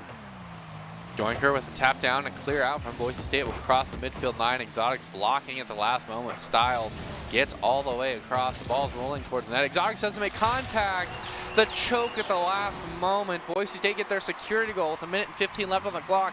That could be huge. That's a huge morale bonus for Boise State and a downer for Penn State, but they're not out of it yet. There's still plenty of time. 2 goals and even 10 seconds is very doable, but they have to make something happen now. Their backs are against the wall. As we see Boise State's goal being threatened, but this will just get knocked over to Penn State Behrend's side once again. And Yoinker actually will find contact, but it goes straight towards Styles as BGH Nation gets demoed. Maybe this opens up a goal for the Broncos. It will not. This ball might get sent over to Boise State's side, but no, gets sent over to Penn State Behrend's side. And now Boise State is just playing the game of let's bear in as much time as possible as we have a 5th goal scored by Boise State. This is now a 3-goal game with about 40 seconds left. Can Boise State keep this lead? You have to believe they have a very good chance of doing so. Even from a mentality standpoint, Boise State has got to be feeling so much better now coming into these last few seconds. They just have to play solid defense and they walk away with the game. They can even afford to give up a few, but Penn State, they're not down out of the count yet. They're going to fight it out. The question is whether or not their fight will be in vain. Styles working together with Tree Goats to keep it on the Penn State defensive end a little longer. Now PGH finally able to cross the midfield line, but as the clock winds down, that will be Boise State taking it, going 5-2 out of a best of 7 and going all the way to game 7. Yeah, Boise State managing to win the series 4-3. Penn State Behrend definitely brought their A game today, but Boise State was just able to find that extra inch in this game of not even inches, millimeters. It felt like this series was as close as you'd want it to be. And based off the first game where Boise State got kind of wiped, maybe you wouldn't suspect that to happen. Yeah, I mean, it's just super telling at this point. And Boise State Esports is always looking for new students to join us in our varsity teams, as well as broadcast staff and on-air casters. Top talent, along with good grades and eligibility can improve your chances as well. Go to boisestate.edu/esports for more information on how you can join the Broncos. And with that being said, that brings Boise State up to 5-2 again in the NACE Star League qualifier. To get into playoffs, you need to be the top half. And so I feel like, I don't know if this secures it for the Broncos. I think they have one more game to play, but they definitely will feel very confident going into their final match. And we will see who the player of the game is. And actually is Tree Goats. How do you feel about that? I mean, I was already thinking about the 3 that I would pick as like our caster given options, right? And then Tree Goats was the first one I thought of. Tree Goats, Styles, PHG, all really top performers today. Really, everyone showed up. I mean, we had so much Rocket League played. Everyone had their shining moment at least once. But Tree Goats is the player of the game today. An excellent showing from him. Definitely. And the player of the game is brought to you by Idaho Central Credit Union, who believes a great player makes a team more successful, just like Idaho Central's helping members achieve financial success. Tree Goats is the Idaho Central Credit Union player of the game. Congratulations, Tree Goats. We just finish these plays up. Obviously, Tree Goats had lots of them. And do we have any final takeaways, or do you have any final takeaways for the Broncos as they head into their final match in Week 8, the NACE Star League? I guess my final takeaway is you're never as far behind as you probably feel. I mean, you're never out for the count. We've had multiple comebacks just in that series, and just by Game 1, it felt like Boise State was already doomed if you're looking at it from just Game 1, but they got ahead of the game, and they managed to clutch it up right in the very last moments. Speaking of clutch, that will take us into the top 5 plays presented by the Idaho Army National Guard, who invites you to take your impressive critical thinking skills into real time. With more than 10 jobs offering a $20,000 bonus and your degree of choice paid for, the Idaho Army National Guard is the best team out there. For all of us here at Boise State Esports, thank you for joining us. Be kind, stay safe, and have a great night.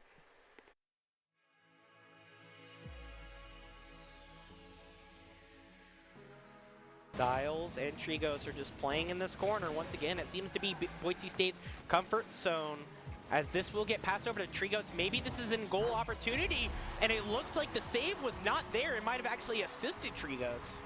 Yeah, Tree Goats just playing to say, hey, I'm going to win this 50-50.